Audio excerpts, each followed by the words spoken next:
Good evening, everyone. Welcome to the hybrid City Council special regular meeting of Monday, October 18th, at 6 p.m. And I call this meeting to order. Please join us in the Pledge of Allegiance. I pledge allegiance to the flag of the United States of America and to the republic for which it stands, one nation, under God, indivisible, with liberty and justice for all. Would the clerk please take the roll call? Yes, ma'am. Member Anderson? Present. Member Cuesta? Present. Member Russell? Present. Mayor Pro Tem Sierra? Present. Member Ward? Present. Member Wink? Present. Mayor Olson? Present. All 7 members present. Thank you. Our study session agenda tonight is regarding our diversity, equity, and inclusive nature of the work that we do in the city, and Assistant City Manager Tim Dodd is here to present along with Ariana Flores from the Equity Project on the purpose, background, development, and initial implementation of the City of Englewood Diversity, Equity, and Inclusion Plan. And Council, if you remember, we approved this plan a while back as a way to get started on this and do some assessment and figure out where we are. And I'm very thankful that that's been followed through on. There's so much to be doing in this era to continue to make sure that Englewood continues to be an inclusive and open and welcoming place to live, work, and play. So thank you, Mr. Dodd, and go ahead and take it from here and introduce any of your players in this. Great, thank you, Mayor and members of the council.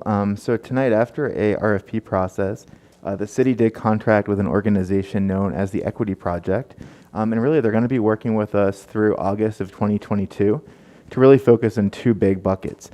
Number one, and this relates to a topic of discussion at council in previous meetings, they're going to work with us to understand where we're meeting the mark, but also where we're missing the mark as a city relative to diversity, equity, and inclusion, otherwise known as DEI.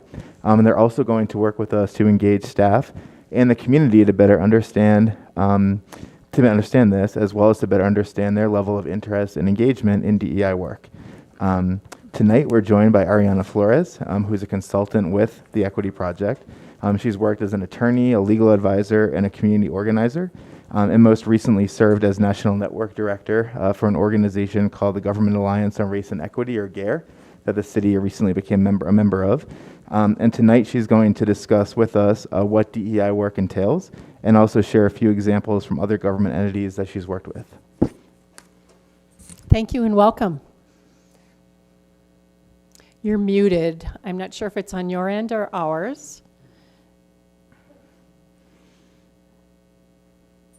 Yeah, still not hearing you, so. I think it's on your end. There you go. We got you now. It was on our end. Thank you, and welcome again. Thank you very much for having me. Thank you for that introduction, Tim. My name is Ariana Flores, and I am a senior consultant here at the Equity Project based in Denver.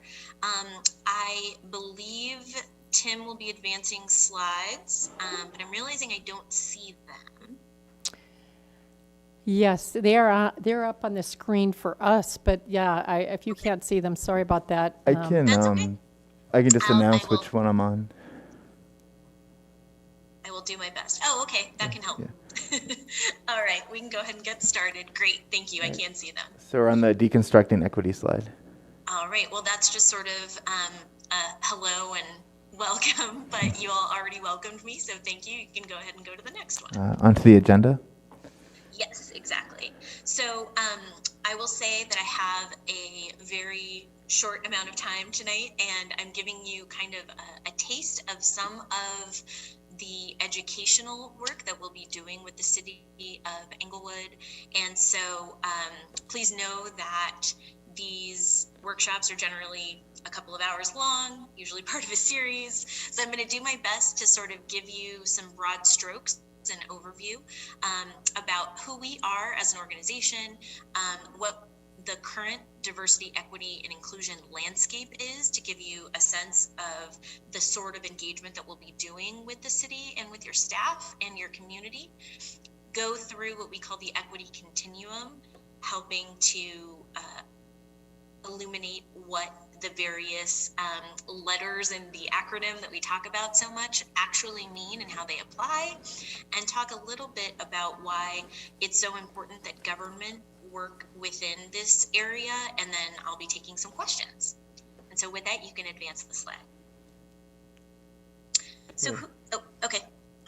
So who we are, actually, if you want to go back with the Equity Project, just a little background here, wanted to give you some insight as to some of the clients that we've worked with. So in the last year alone, we've had over 100 different clients, including a number of communities within Colorado, the town of Breckenridge, Edgewater, Summit County, City of Louisville, Golden, Colorado, and then we worked with the Denver Fire Department and the Arapahoe Library District, just to name a few.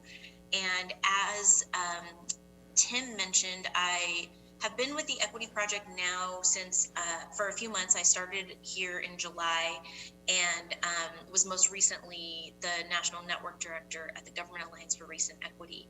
And I just wanted to let you all know that both by joining GARE and engaging in this project, you all are part of really a national movement of municipalities, counties, and state level government entities that are seeking to find ways to further equity in their various ways, and seeking to really make themselves accountable to all of their residents in their respective areas. And I'll go into a little bit about our process at the Equity Project is really focused on trying to meet people where they are and helping you identify places within your municipal bureaucracy that you can identify to further equity, to build upon what you're already doing within this work, not trying to recreate the wheel, and really building upon your strengths already. And so as Tim mentioned, that will include a number of different engagements with community members as well as with staff, and really helping you along this process in any ways that you all need. And now we can go to the next slide. And so this is just sort of a little comic that I like to use in some of my presentations to kind of give a sense of the ways in which this work tends to be perceived by different people. And so I would love it if you all could chime in. And I don't know if all of the text actually came through there. It's supposed to say, I'm sure glad the whole isn't on our end. And so if anybody wants to chime in and offer some thoughts about what you're seeing in the comic, what responsibility people on the left side of the boat have versus the right side of the boat, any observations you can tell me about the comic there. It was good that you clarified what it was supposed to say, because it doesn't say that at all. Yeah, that's weird. Okay, so again, I'm sure glad the whole isn't on our end. Great. Go ahead, folks.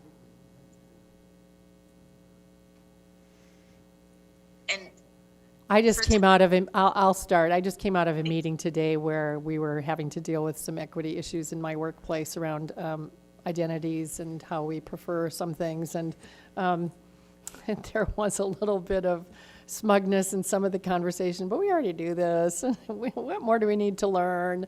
And in actuality, we really had a very specific thing we needed to pay attention to, and we just weren't. And it made a big difference for a group of people if we didn't. So.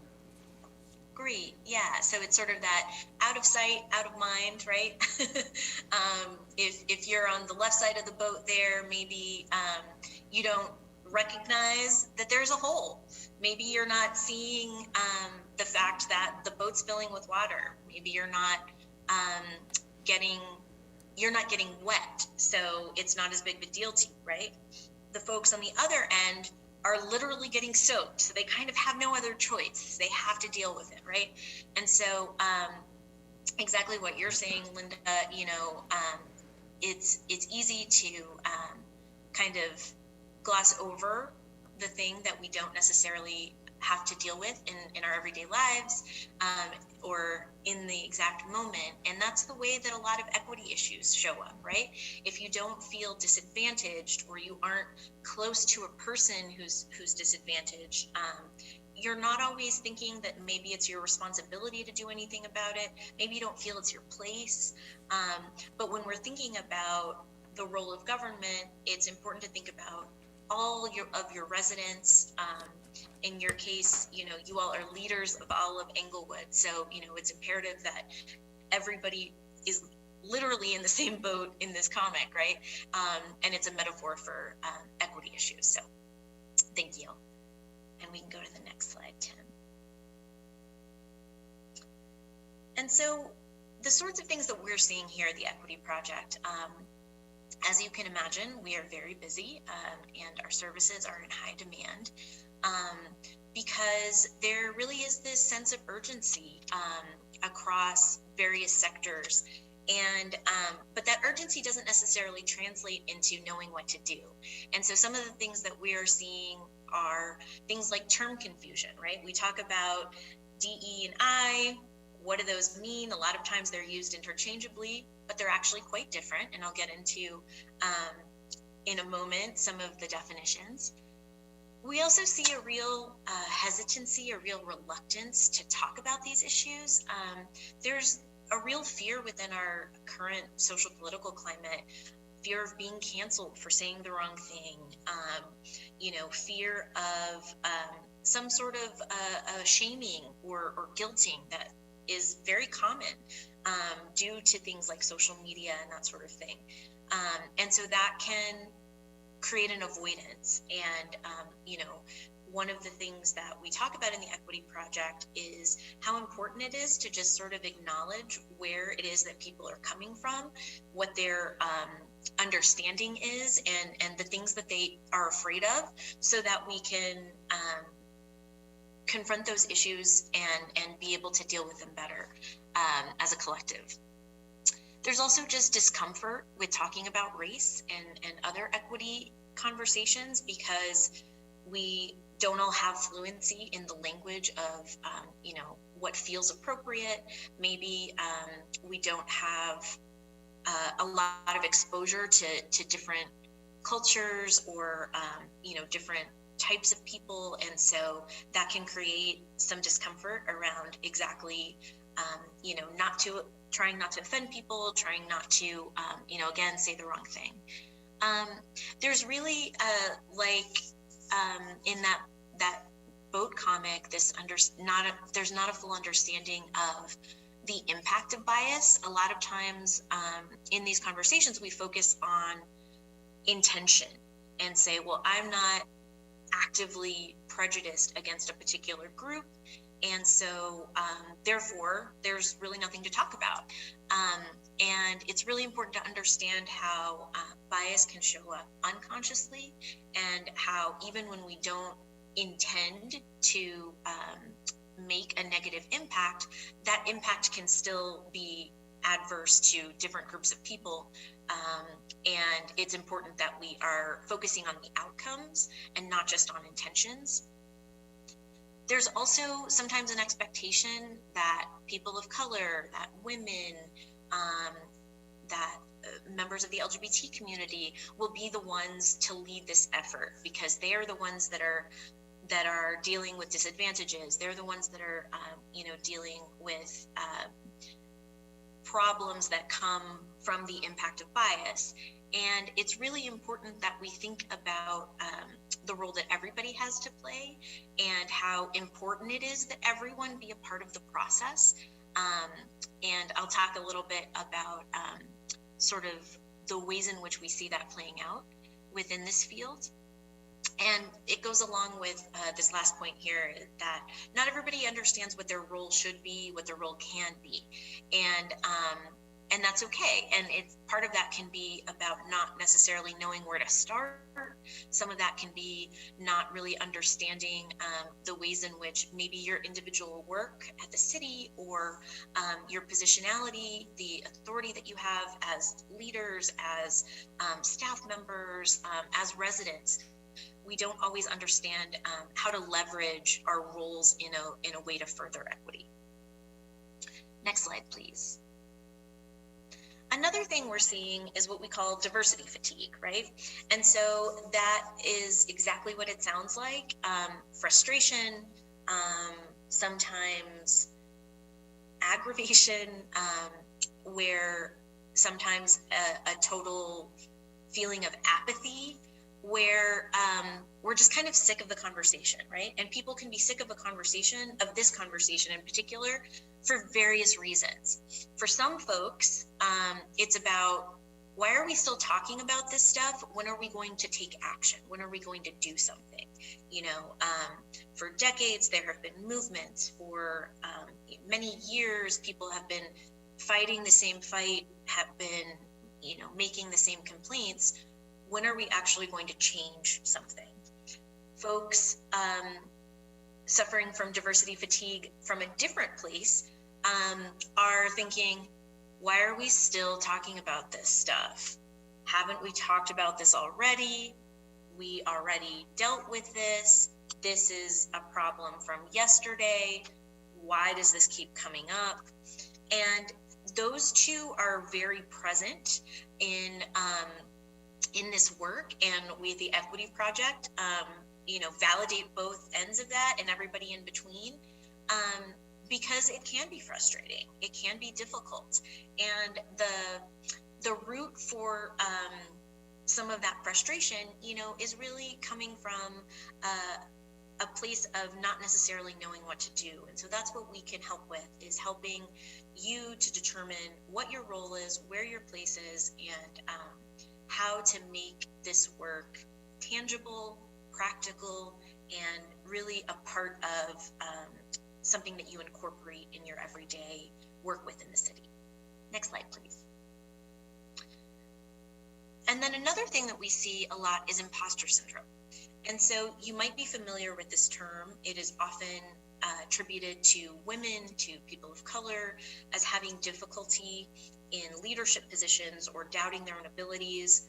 There have been some very high profile successful women like Michelle Obama and Sheryl Sandberg who have talked extensively about it. But when we're talking about imposter syndrome at the Equity Project and in the realm of diversity, equity, and inclusion work, it's actually often a self-doubt that comes from people with identities that tend to be dominant. So white people, men, cis people, straight people, who feel like they might not have a role in this work, who feel like they can't, or maybe they shouldn't, or maybe aren't equipped to play a role within this work, and they feel like they need to avoid it, they need to shy away from it, that they maybe don't need to be a part of it. And one of the things that I often will tell people is that these inequities that we see on a daily basis across sectors, across all various subject matter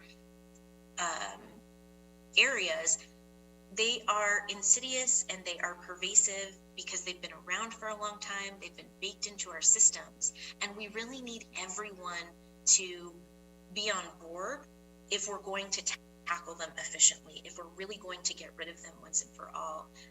We need everybody to be a part of that work. And so if you are seeing yourself in this definition of, in this aspect of imposter syndrome, please know that I am eager to work with you around that, because everybody has a place within this work. And so next slide, please. And so it's important that you think about this, the various letters, if you will, as a continuum. So people enter this work from a host of different places, and they are welcomed regardless of where they're starting from. We often will refer to people on what we call an equity journey. And so regardless of where you're beginning on that journey, there's no shame, there's no judgment, there's no guilt. At the Equity Project, we practice spaces filled with grace, meaning, again, going back to that sort of fear of being canceled, that fear of saying the wrong thing, it's really important that everyone within this process recognize that mistakes may happen, that not everybody is an expert. Even those of us who are considered experts are constantly learning. Our team is always reading and understanding and finding new ways of understanding this work. And we will offer you the guidance and resources, education and assistance to assist you along your journey. And so regardless of where it is you fall. The other thing that I think is important to convey here is with this continuum model is that various processes and procedures within the City of Englewood can fall within different aspects of the continuum. So you could have a policy that is much more of a diversity policy that is really aimed at, say, recruiting people of different backgrounds to work at the city. And you might simultaneously be working on inclusive practices when you're thinking about, say, something like employee retention or welcoming people into Englewood who are tourists or passing through or moving to Englewood, or maybe people that you want to stay in Englewood. And so various approaches can be taken depending on kind of what your goal is and what area of work you're focusing on.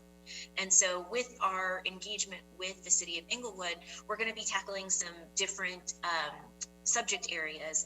And so just wanted to be clear that, you know, it isn't sort of one size fits all depending on the approach. We could be employing different tactics depending on the goal. Next slide, please. And so again, very broad kind of overview of what our educational workshops are like.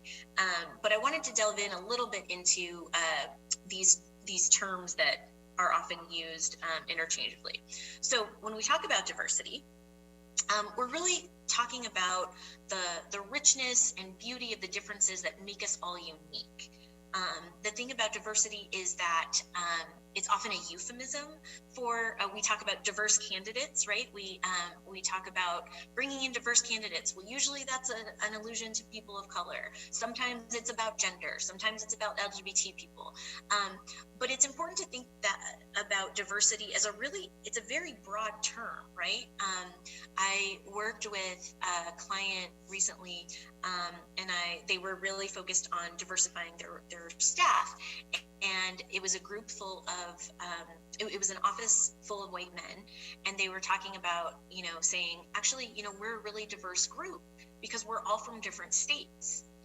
And that's 100% true, right? Diversity comes in all different forms, right? Geographic diversity, cultural diversity, ethnic diversity, diversity in educational background, diversity in your expertise. And so when we're talking about it, it's important that we specify what kind of diversity it is that that you're seeking to recruit or retain or bring in for one reason or another. Inclusion is sort of what we do with that diversity. Are we leveraging people's talents, abilities, and skills? Are we able to really inclusion is also really about a person's experience in an institution.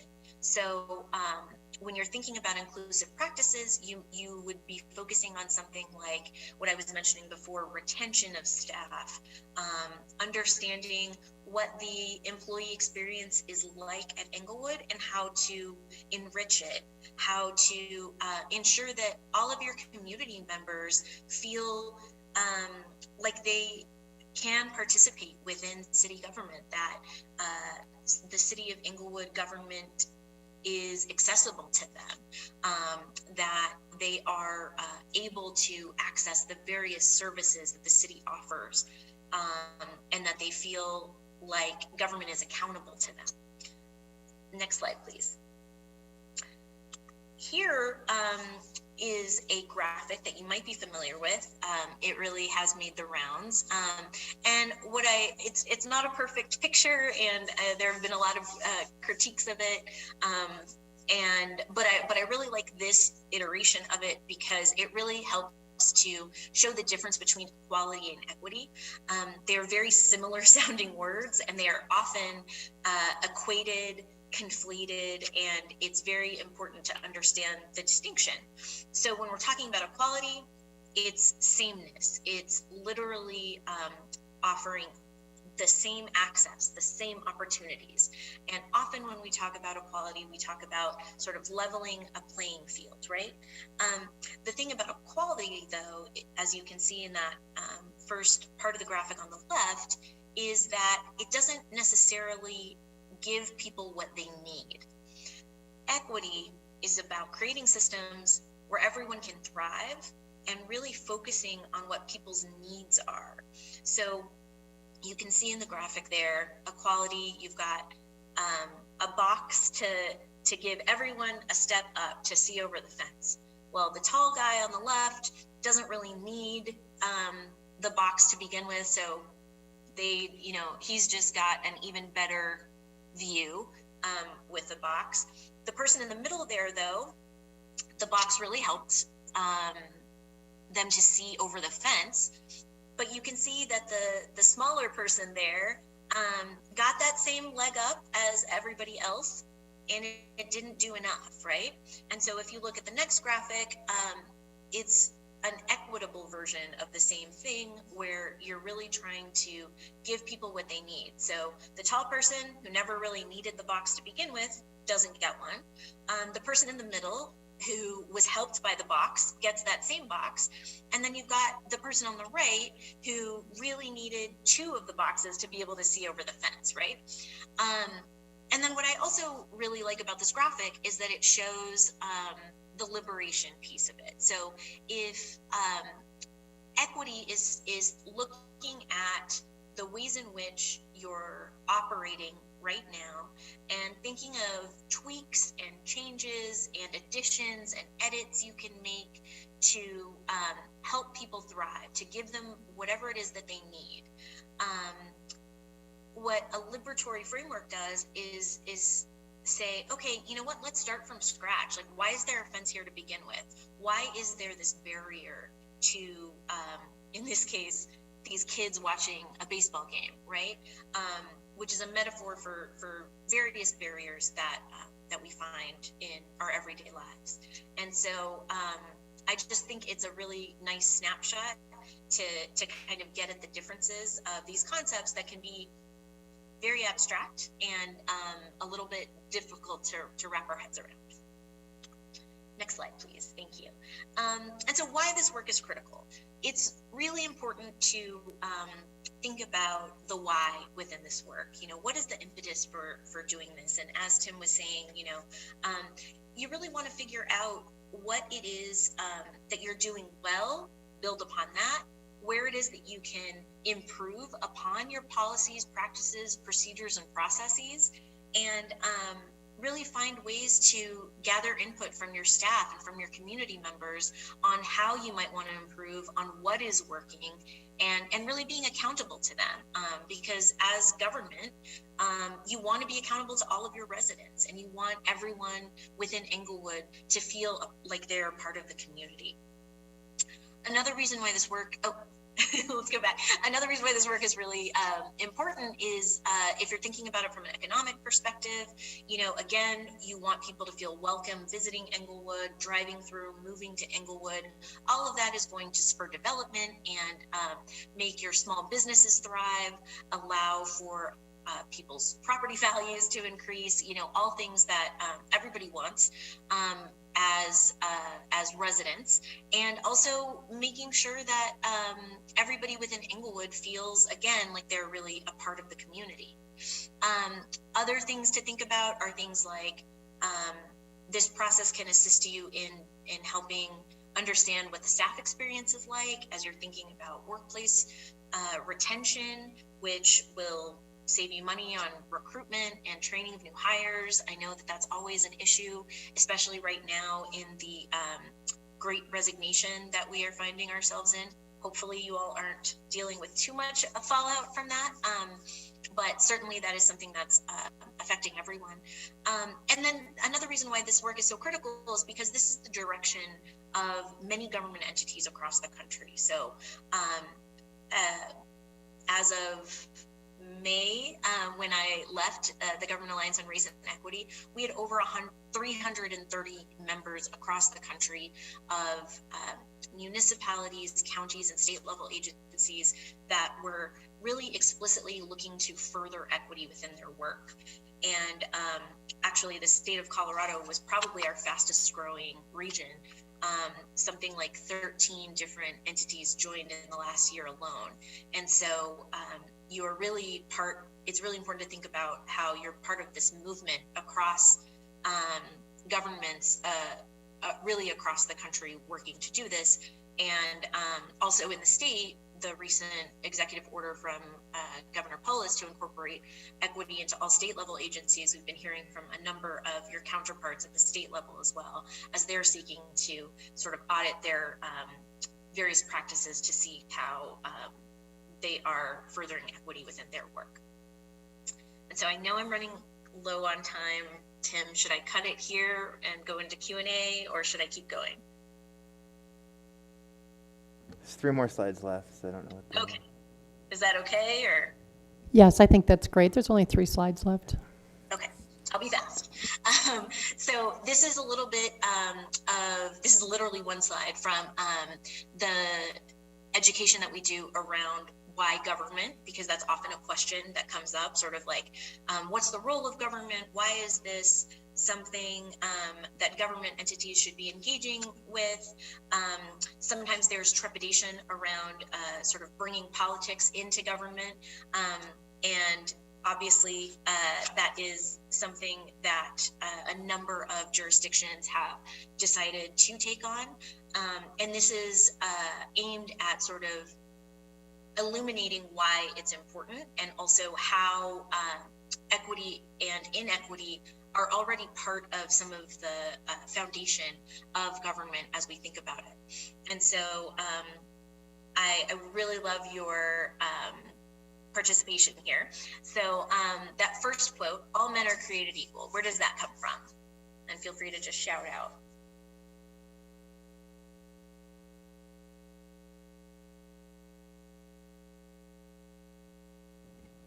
Can you turn your mic on? That'll be the Declaration of Independence. Yes, thank you. And so who wrote the Declaration of Independence? Thomas Jefferson. Next Thomas question.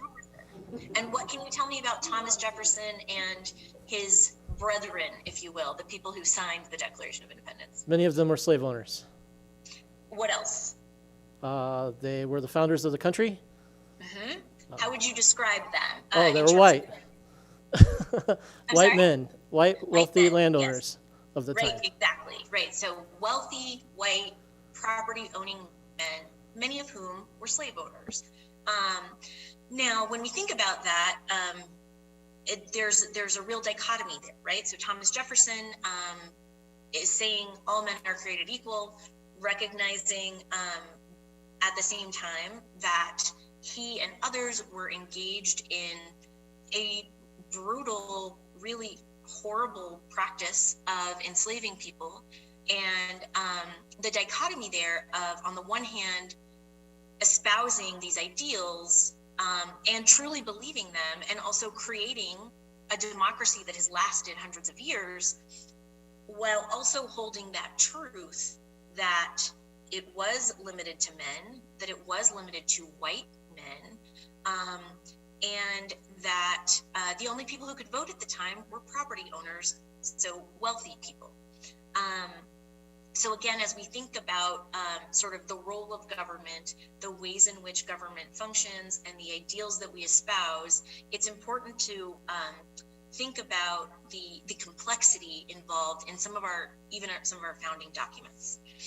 The next one, we said it earlier with the pledge, or I'm giving it away now, with the pledge. It's with liberty and justice for all. Curious if folks, and I guess I can't see you, so maybe I won't know this, but I'm I think I know the answer. How many people had to recite this as a child? I know that I did. I grew up in Texas, and we had to do the Pledge of Allegiance, and we also had to do the pledge to the state flag. And so as you think about millions of school children reciting this every morning, you know, I know that for me, growing up Mexican American in South Texas, I remember even as a child recognizing that last part, that justice for all piece, didn't quite, it meant something different, right? Depending on who you are. And as I got older and sort of like learned about the justice system, you know, recognizing that justice is actually doled out in different ways, depending on how much money you have, your race, your gender, where it is that you are dealing with that system, the ways in which you came in contact with that system in a number of factors.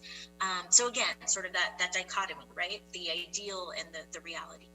And then the last one here is, the quote is, "Government of the people, by the people, for the people, shall not perish from the earth." Where is that from? And I know, I'm sorry, I didn't warn you that this was going to be a history quiz. It's the last one. I believe that's the Constitution. Another guess?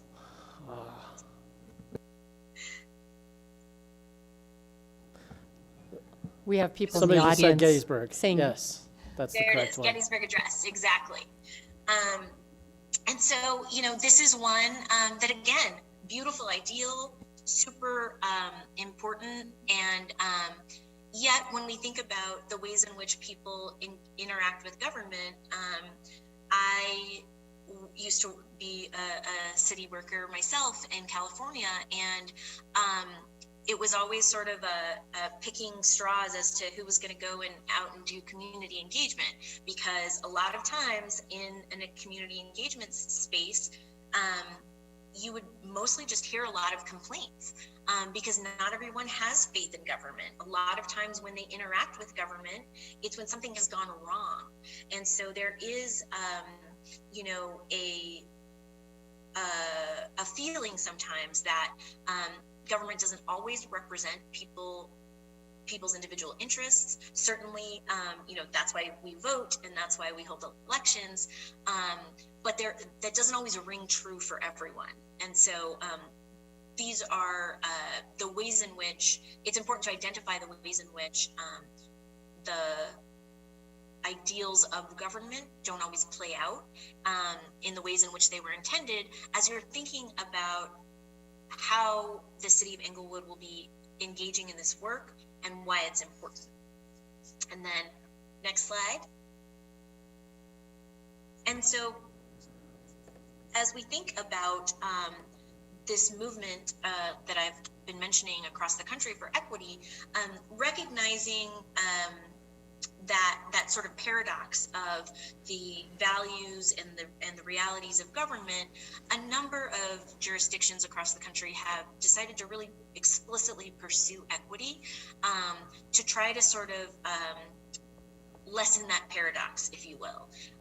And the ways in which various entities are doing that are by analyzing the ways in which they operate, figuring out where are there gaps in services, where are there inequitable outcomes, and figuring out the ways that they can interrupt systems to make those outcomes more equitable. And that's about taking proactive steps to include residents in various steps along the way to really get their input to understand where their agencies are falling short and how they can do better. And these are just three examples of some of your counterparts across the country: San Antonio, Texas, Asheville, North Carolina, Fairfax, Virginia. But as I already mentioned, you know, there are a number of also entities in Colorado that are actively engaging in this work as well. And then last slide is just a quote from James Baldwin. I know that these conversations can be difficult and they can be a little scary, which is why I like to think about the wise words of James Baldwin, that not everything that is faced can be changed, but nothing can be changed until it is faced. And so with that, I will listen to your questions, and thank you for letting me go over time. Thank you for the presentation. Council, comments or questions? Go ahead, Mayor Pro Tem. Thank you, Mayor, and thank you, Ms. Flores, for coming tonight and speaking on DIA policies. I guess I'll open up the question. I'm not sure if this will be a question for you, Ms. Flores, or for our city staff, but I can understand DEI from an internal policies perspective in terms of our city staff, and I'm sure it's probably going to lie within HR, but I'm also wondering from the community aspect, are we going to be looking at this in terms of just how they communicate with city council or with government overall? Or are we also looking at it in terms of policies? And if we're looking at it in terms of policies, have we determined how that may be structured? Are we looking at it from like the 7 pillars of the budget that we kind of talk about, where we're talking about safety, neighborhoods? Have we just thought about that structure? Sure, maybe Ariana, I can just start with a really quick answer, and you can add in if there's additional information. So there's 6 phases to the project, and 2 of them particularly relate to engaging the community. Phase 1 really is about community engagement. So this is actually, tonight is really a kickoff to that phase. So it's really just an understanding, number 1, it's engaging the community in this work, but also trying to develop an understanding of how engaged the community is and wants to be in this work. And then when we go into phase 4, that's the development of the DEI lens. So that speaks more to what Mayor Pro Tem you were just saying at the end. At that phase, the Equity Project is going to help us basically develop a tool to basically evaluate all of our policies, procedures, documents, structures, and things like that from a DEI lens. We haven't gotten to the point of looking at it, vis-a-vis our strategic plan or 7 outcome areas, but I think that will definitely be a good place to start and something we'll definitely talk to the Equity Project about. Yeah, I think that was a great summary, Tim. The only thing I would add is in terms of the community engagement piece and community engagement, both in terms of the outside community as well as the internal community, meaning your staff, is that what we gather from the assessment, surveys and focus groups and such community listening sessions that we're going to be conducting, the input that we gather from each of those groups will help inform the things that we should be focusing on. And so, and you all are certainly part of that input gathering process. And so if you all have strong feelings about certain things that we should be focusing on, that's, definitely something we'd want to hear about. Thank you. Are there other questions, comments, council? Go ahead, Member Ward. I don't want to paint the analogy too much, but there is a side of the boat that I think is not sinking. And so in as much as we can focus on what's working right, I'd like to see that as well, not just including the things that we need to do better, because I believe that we should be celebrating our achievements as well. And just one other somewhat smart alecky note, in the future, multiple choice questions, please. That's the only reason why I graduated high school. So, thank you. Noted. Multiple choice, got it. And certainly to your initial point, is that definitely want to focus on what you're already doing and highlight those things, even replicate them if they make sense to build upon and say, actually, what's working over here we can apply in this department or in this subject area. That's definitely one thing that we always do, and so thank you for lifting that up. Thank you. Other questions or comments? I have one in terms of I think and this somewhat plays off of Councilmember Ward's comment too of the positives. So our restorative justice program is really quite a new thing for Englewood. It's not new necessarily in the country, but I think for us it is, and in the state it might actually be sort of ahead of some things.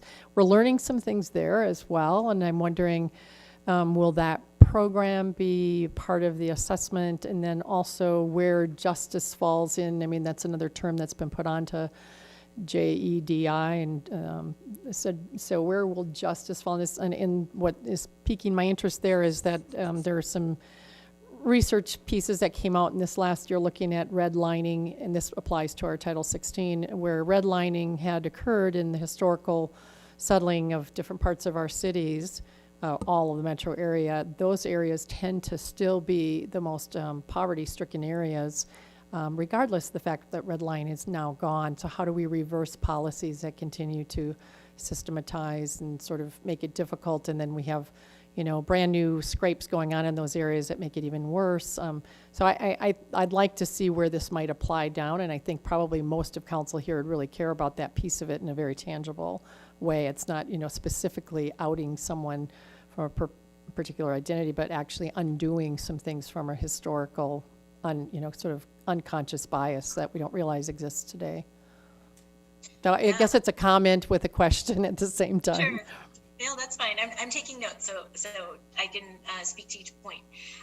So the restorative justice program, I think, is a really great potential asset, and certainly, speaks to the point around building off of what's already working, and what can be replicated, or what aspects of any training or incorporation of restorative justice practices that you're already doing, and building upon those. So I'd love to learn more about that as we engage in this work. And so the short answer is yes, that would be a part of the work.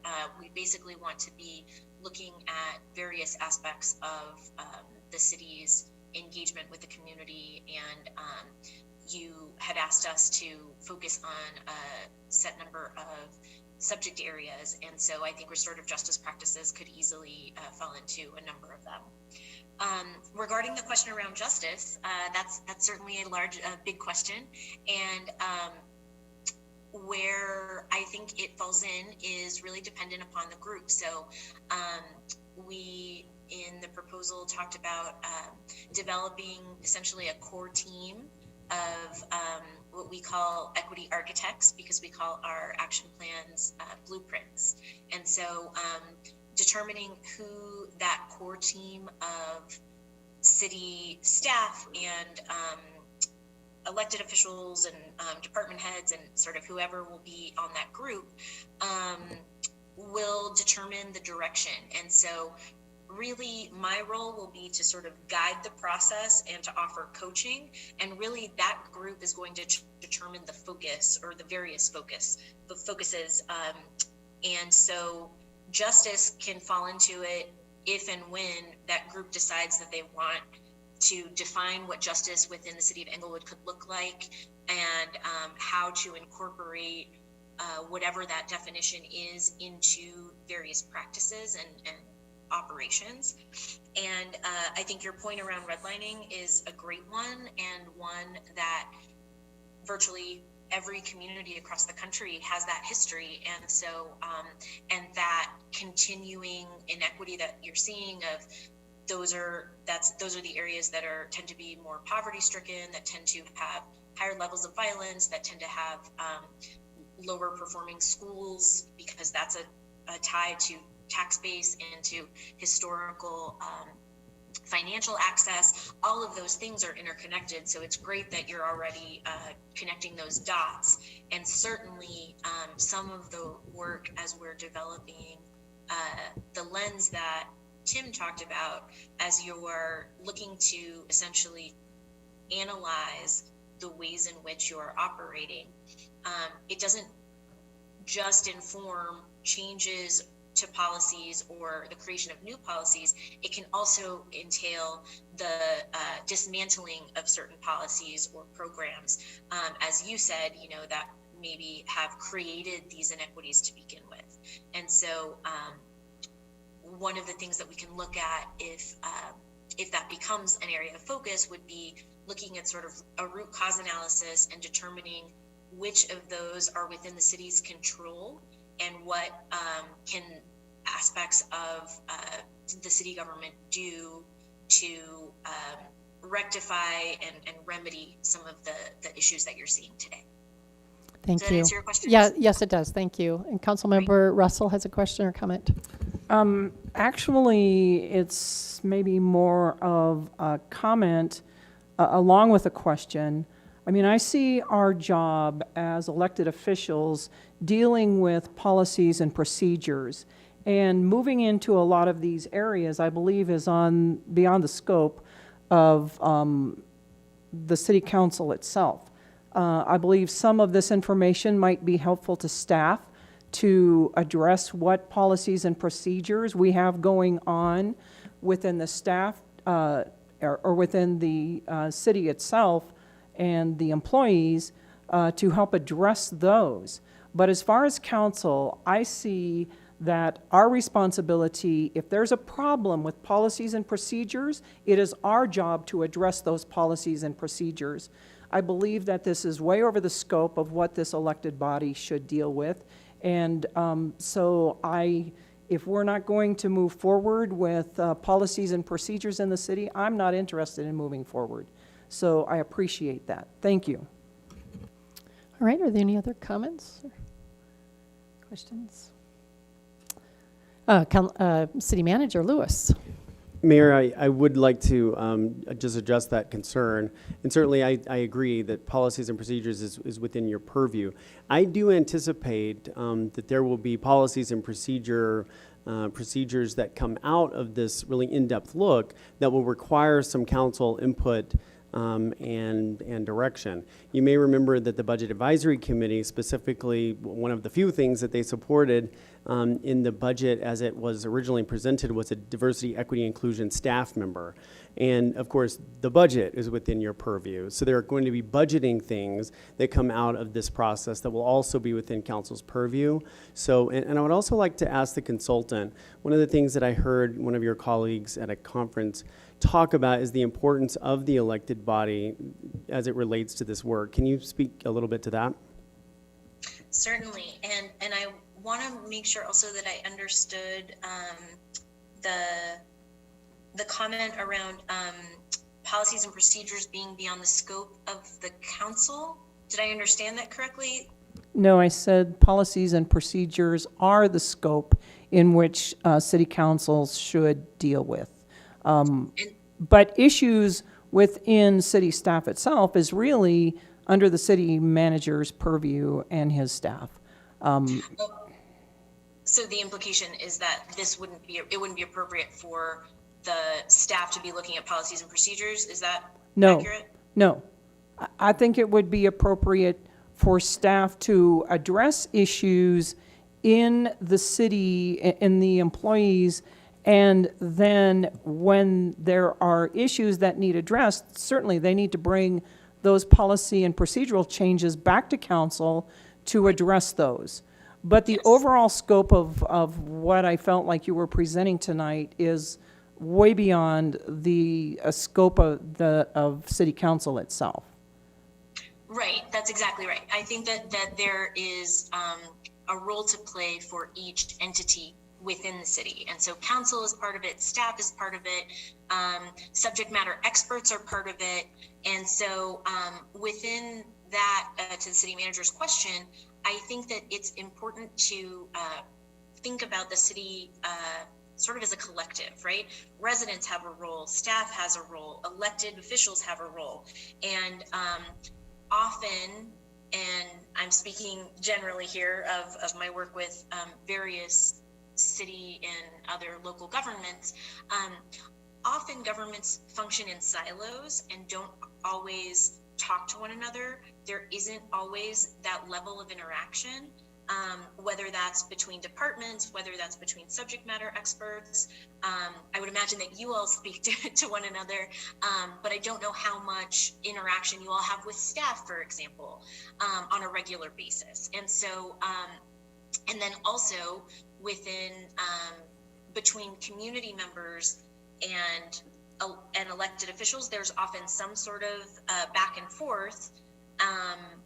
The level of that interaction can vary, but in my experience, staff members who are really carrying out policies on a daily basis and who are executing the purview of the city council, as the council person just raised, there often is not much interaction between community members and staff. And so what this process is going to look at is sort of analyzing where are those opportunities for better engagement, what's already happening, and what can be built upon, and sort of strengthening those ties between the various aspects of the city, which, you know, to work most efficiently and most effectively really should be working, together a lot more than in my experience is typical.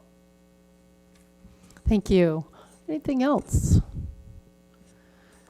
Thanks for your presentation, and City Manager, you'll give an update as you go through this. There's a phased approach, and we'll get updates, I'm sure, on how it's going along the way and how it impacts council to make any decisions in the process, so Correct. appreciate it.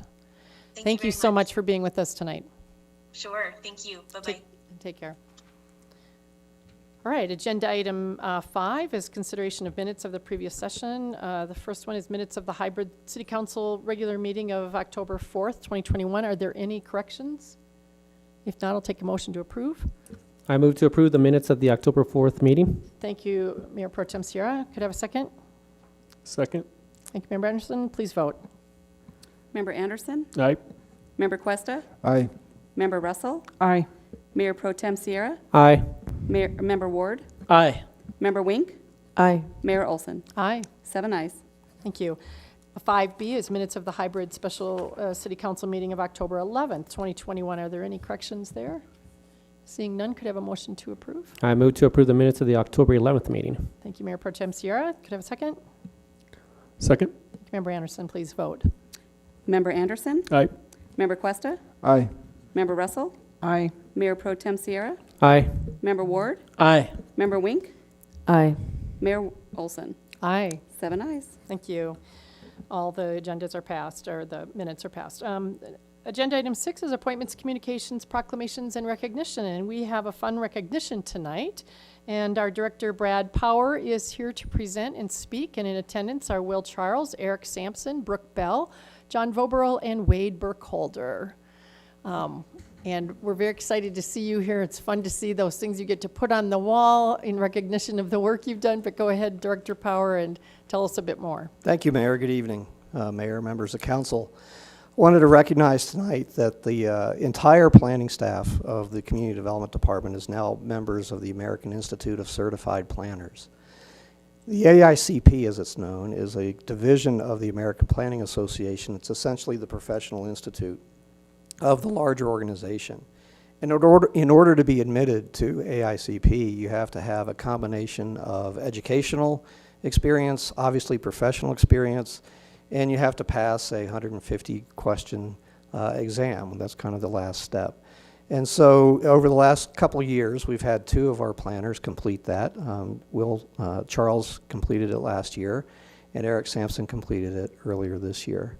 You can see the gentlemen standing behind me. They all have certificates of various vintages that you can see over the years.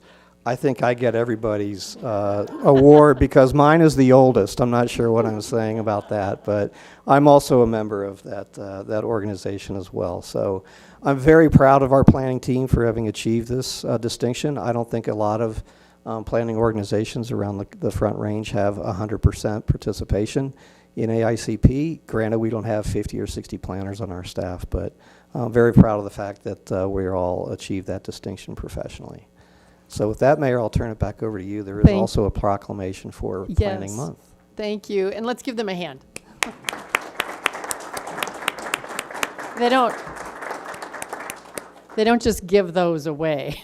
They have to Correct. work at them. Secondly is our proclamation recognizing October as our community planning month. And I guess I'd take a motion to approve this proclamation. I move to approve the proclamation. Thank you, Mayor Pro Tem Sierra. Could I have a second? I'll second. Thank you, Member Wink.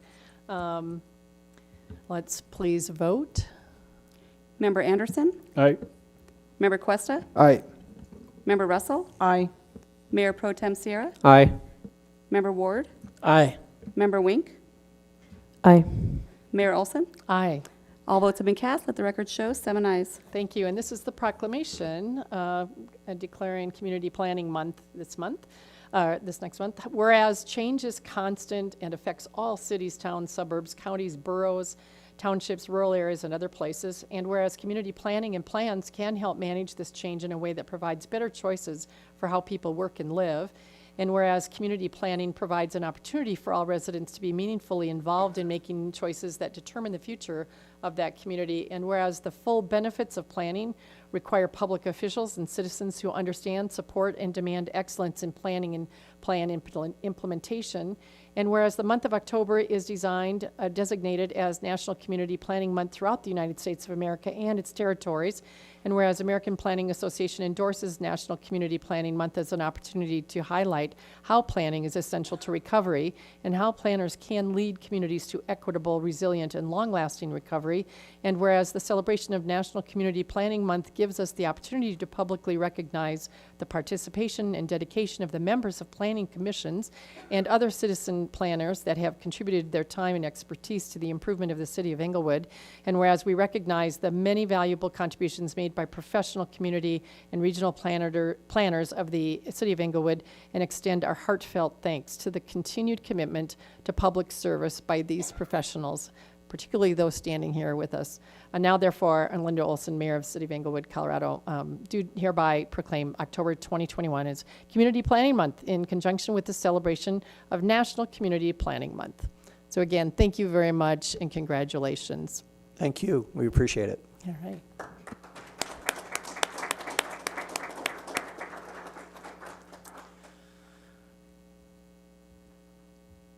Our next agenda item is agenda item 7, which is Mayor, could I Yes. request a short break? Sure. Thank you. Yeah. Let's take a 5-minute recess then and be back at about 7:06.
If council can get back to their seats, let's get started again.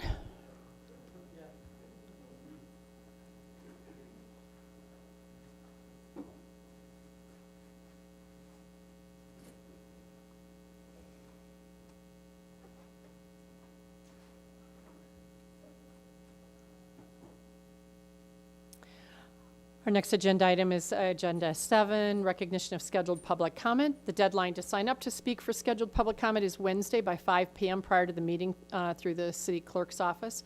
This is an opportunity for the public to address city council. There is an expectation that the presentation will be conducted in a respectful manner.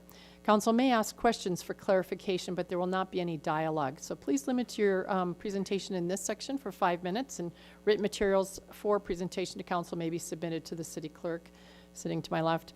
Our first person up today is Mr. Ed Kahn, an Englewood resident, here to speak to council regarding utilities and easements. I believe he's in the room. Yep, great. Thank you for joining us. Yeah, if you can sit there, and then you have to push the little button on that should all light up green, and then give us your name and either the cross streets or your address, whichever you feel most comfortable with. My name is Ed Kahn. I live at 4801 South Sherman Street. Due to recent events of the last 30-ish days on an ongoing problem that I've had for about 10 years now, I feel I have no other recourse to bring this problem to the City Council's attention. What I'm asking for is for permission to be revoked and the equipment to be removed from an easement for the following 5 reasons. Number 1, there were no public hearings made in any way, shape, or form. You know, usually you see a sign go up that said, hey, if anybody has a problem with this, come down. We're having a meeting about it, and you can at least voice your opinions. Every time that the public utility has upgraded their equipment, there has been no public hearing, and this has followed through in basically partially taking away the homeowner's fair use of my own property.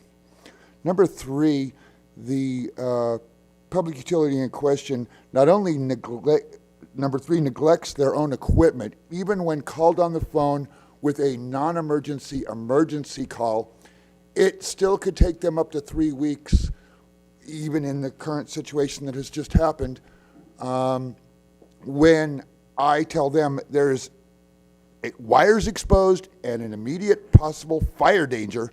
And it still takes them 3 weeks. I think somebody should be out there the following morning. Number 4, the public utility in question continually leaves debris from servicing their equipment in and around on the easement, but yet they have no expectation from the city's standpoint to clean up their problem. And finally, an unwillingness over the past 10 years, going back all the way since Quest owned the company and is now owned by CenturyLink, an unwillingness of their company, either one of them, to have any meaningful contact with the homeowner, especially when they're building, building on an easement that the City of Englewood, as according to what I've been told, gives them the permission to. They can do whatever they want, but yet my fair use of my property gets taken away. I don't think that's right. I don't believe that the council tonight can certainly cannot vote on something like this, but I'm bringing it to the council's attention because I've tried to go to other city officials and other departments and have continually met with a dead end. To that effect, I have a police report number that I'd like to give the council. There were 2 police reports made on the current problem, and I think that will give the city council a third party's viewpoint of at least what they experienced happening. And I really don't think if the police department comes out and puts police tape around something for a temporary purpose to alleviate a potential fire hazard, that it should take the company over 3 weeks to come out, inspect their own equipment, and remove that police tape. So at this time, I will give you the police report number as given to me by the police officer. and that would be EP, E is in Edward, P is in police, O is in orange, Z is in zoo, I is in indigo. It looks like 08549. On this police report, there was an initial report made and then a subsequent report made a couple days later. And I don't know what else to do as a homeowner and a resident of Englewood other than to bring this up to the City Council. Thank you very much for your time. That concludes what I have to say. Thank you, Mr. Kahn. Stay seated for a second because I think we do have a couple of questions, and then I think the city manager might have some response to this. I'm not sure. But go ahead, Councilmember Cuesta. Thank you, Mr. Kahn. I appreciate bringing the concern forward, and I'll beg your pardon. Could you please repeat your address or cross street that you gave us at the beginning? My address is 4801 South Sherman Street at the cross street of Sherman and Layton, and the equipment that I am speaking of is located at 170 East Layton Avenue. And can you describe the relation of 170 East Layton to your property? Yes, that would be the area of the easement coming from the alley, coming up toward Sherman Street. I am a corner lot, so that is between my property and the Layton Street, not between my property and Sherman Street. One more question, Mayor, if I may. Go ahead. When is the police report from? When was that taken? Approximately 3 to 4 weeks ago. And Very then good. a subsequent report was added onto that approximately 3 to 4 days later when nothing was still done, and I called the police for a second time. Thank you, Mr. Kahn. Thank you, Mayor. Councilmember Russell. Thank you, and thank you, Mr. Kahn, for bringing this to us. So, did you think about calling the fire department if there was imminent fire danger? I have a fire station approximately 4 blocks from my house. I physically walked over to them and asked them if they should be addressing this, and they said they didn't think it was their purview. They did not show up, at which time I went directly back home and I called the non-emergency police number and had a police dispatch to my location. Okay, thank you very much. I appreciate that. Thank you. And I'm actually going to ask City Manager Lewis to speak if you have any updated info that we could give right now. But I also wanted to let Member Ward know that you're up tonight for response because we have no unscheduled tonight, so it's going to come pretty quick.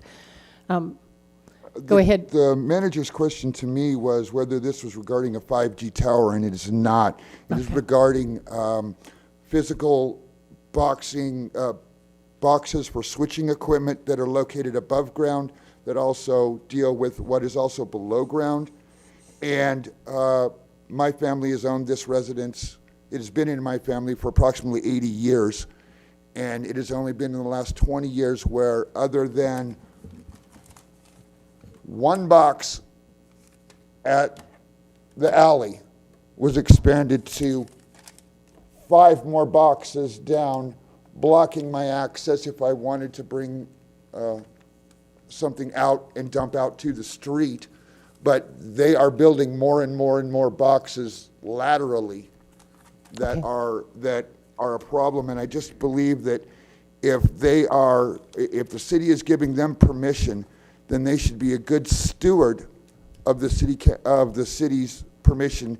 And certainly, if there are problems, work with the homeowner. If not, if due to the neglect that I've seen time and time All right. and time again. Thank you, sir.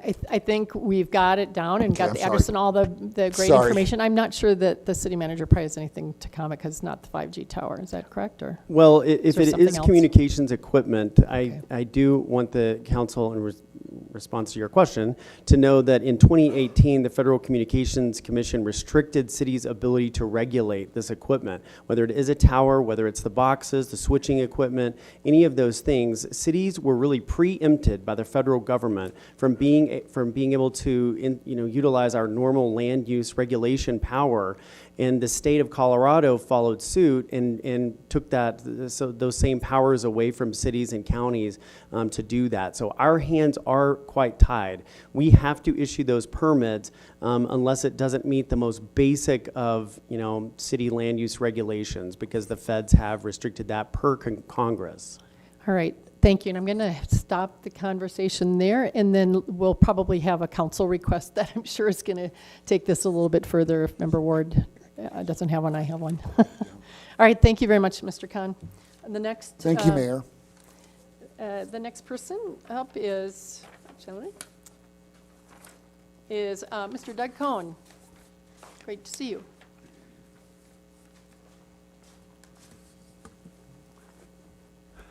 Good evening. I want to share another Could you state your name and Oh, your I'm address sorry. across streets? That's fine. Can you hear me through the mask? Yep, we can hear you just Okay. fine. You can take it off if you'd like as well.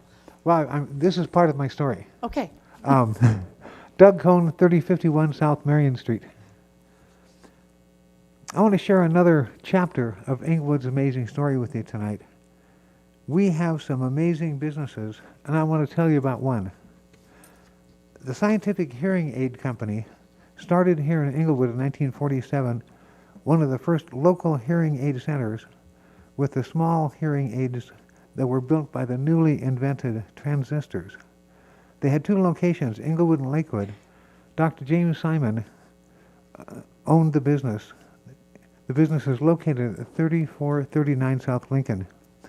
Hearing Healthcare Center, put together by Dr. Whitney Swander, took over that business about 5 years ago, and Hearing Healthcare has 7 Front Range locations. When the pandemic started in 2020, a serious problem developed for those with hearing loss. Most of us started wearing masks. Many people who can't hear well had learned to read lips to help communicate. With everyone wearing masks, the hearing impaired could not see the other person's mouth, and suddenly they were unable to communicate and became an isolated group. When the employees of Hearing Healthcare saw this happening, they went to work. One of the employees searched the net and found a pattern for a mask with a clear window in front of the mouth. The staff at all 7 locations began making modified masks that allowed those hard of hearing to once again see the lips of the other people and communicate. They did this on their own time, after hours, and they did it for free.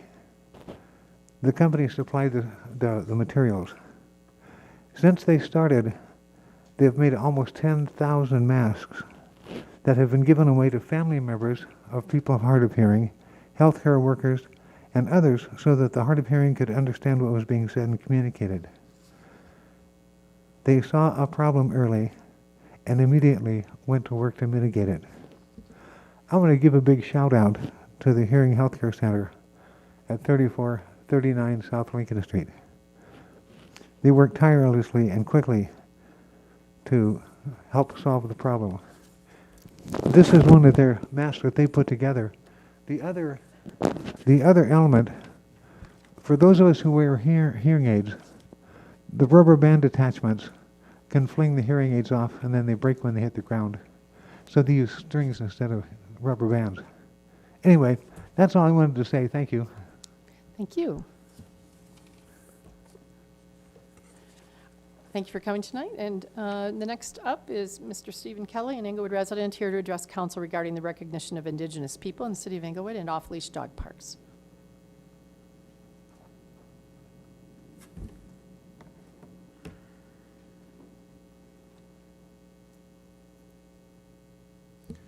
Welcome, and give your name and your address or cross streets. Good evening. Steve Kelly, Delaware and Radcliffe. There were a lot of parallels tonight with the first presentation.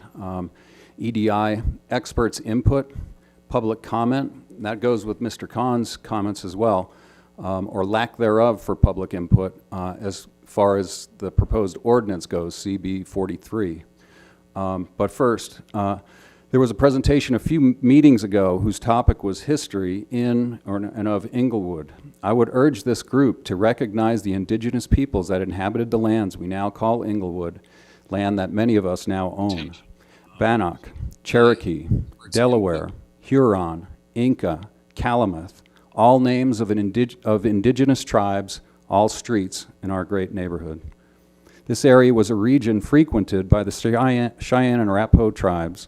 This was their hunting grounds. from south of the North Platte River in Wyoming all the way to north of the Arkansas in what is now Pueblo. Yes, as we look back and celebrate our past in Englewood, let us not forget to acknowledge the indigenous peoples whose land we now own. I learned about this concept of acknowledging indigenous peoples at a meeting of the Brooklyn Society of Ethical Culture, whose headquarters is in Brooklyn, New York, right across the street from Prospect Park, a park boasting the longest continuous meadow of any park in the country. George Washington was in fact chased through this meadow during the Revolutionary War. This meadow, by the way, is an off-leash area for dogs. That's my segue. On behalf of the citizens of Englewood, we formally request a public hearing on this proposed ordinance before a second vote is scheduled. I hope that 4 council members will agree to this. There has been no public hearing on this issue since October 5th, 2009. I wonder what council members were on the council in 2009, the last time public had a chance to formally speak. The recent study sessions have resulted in just one side being presented, and it's the same old non-data-driven ideas based on fears, the same old vocal opposers of the park, off-leash park status. Where is the opportunity for community engagement here that we just heard about tonight? And this proposal has the opposite effect as that suggested regarding, suggested by parks. It destroys the sense of community and invokes a sense of fear and tribalism. And fear does not equate to safety. That's the connection they made to the strategic plan in your documentation that you got. It's another misnomer presented by parks on this potential ordinance document. Also, 99.9% of the way through this year-long process, a lot of thinking going into it, the newly appointed representative says, let's make it an ordinance, not a resolution. Everybody voted okay, I think. Well, I don't know what the vote was. I know the mayor offered guidance. Mayor, you can tell me, well, you don't have to, but you expressed caution at that move. 99.9% of the way in, now all of a sudden it's an ordinance, no public comment. Another point, you should not vote to limit off-leash hours. Fences, the fence keeps kids away from the proposed dog area, so no need to limit time because of children come first. Fence separates the multi-use soccer field from the dog area, so no need to limit dog hours because of sports. So why limit the hours, if not to limit the number of citizens in this popular park? Again, you send code enforcement. They went during off hours and reported about a popular program, data which was then used to demonize the program. This is unethical in my opinion. Limiting hours represents nothing more than a further punishment. 1 minute remaining. Thank you. To finish, Council and Code Enforcement Department has been contradictory and misleading of the off-leash issue. Representative Cuesta says that he asked Code to look at Jason Park, look hard. The Mayor Pro Tem says that y'all do not direct any entity except City Clerk and City Attorney. That's a contradiction. We need a mayor, by the way, elected by and answerable to the citizens of this great city. I do want to know, Mayor Pro Tem cited, it might have been 16 or 66 incidents of adjudicated dog incidences as a reason to restrict privileges. Exactly how many of the 16 or 66 or whatever came from dog parks? I'll argue 0 until I see the data. The people deserve to know the answer to this question. Will the answer to the question show that facts contradict the statement of concern? Let's find out, City Council. Time. The only problem with the dog parks was popularity. And that's actually not a problem. Poor signage is a problem. Thank you for your time. And that's Parks Department problem. No tickets is a failure. I do believe of code people might have enforcement. questions, so I have one for you. Okay. Were you in favor of a resolution or an ordinance? Which of the two did you wish we would To do? tell you the truth, as a citizen sitting here, I'm not sure of the difference, but after all the time that has been spent to hear at the very end, and let's make it an ordinance that's enforceable by law and jail, I've heard the word jail come up, that is really concerning. Okay. Yeah, I think you answered my question. More likely a resolution. All right. Other questions for Mr. Kelly tonight? All right. Thank you for coming. Thanks. Next up is Laura McKenzie, an Englewood resident, here to address council regarding winter off-leash dog parks.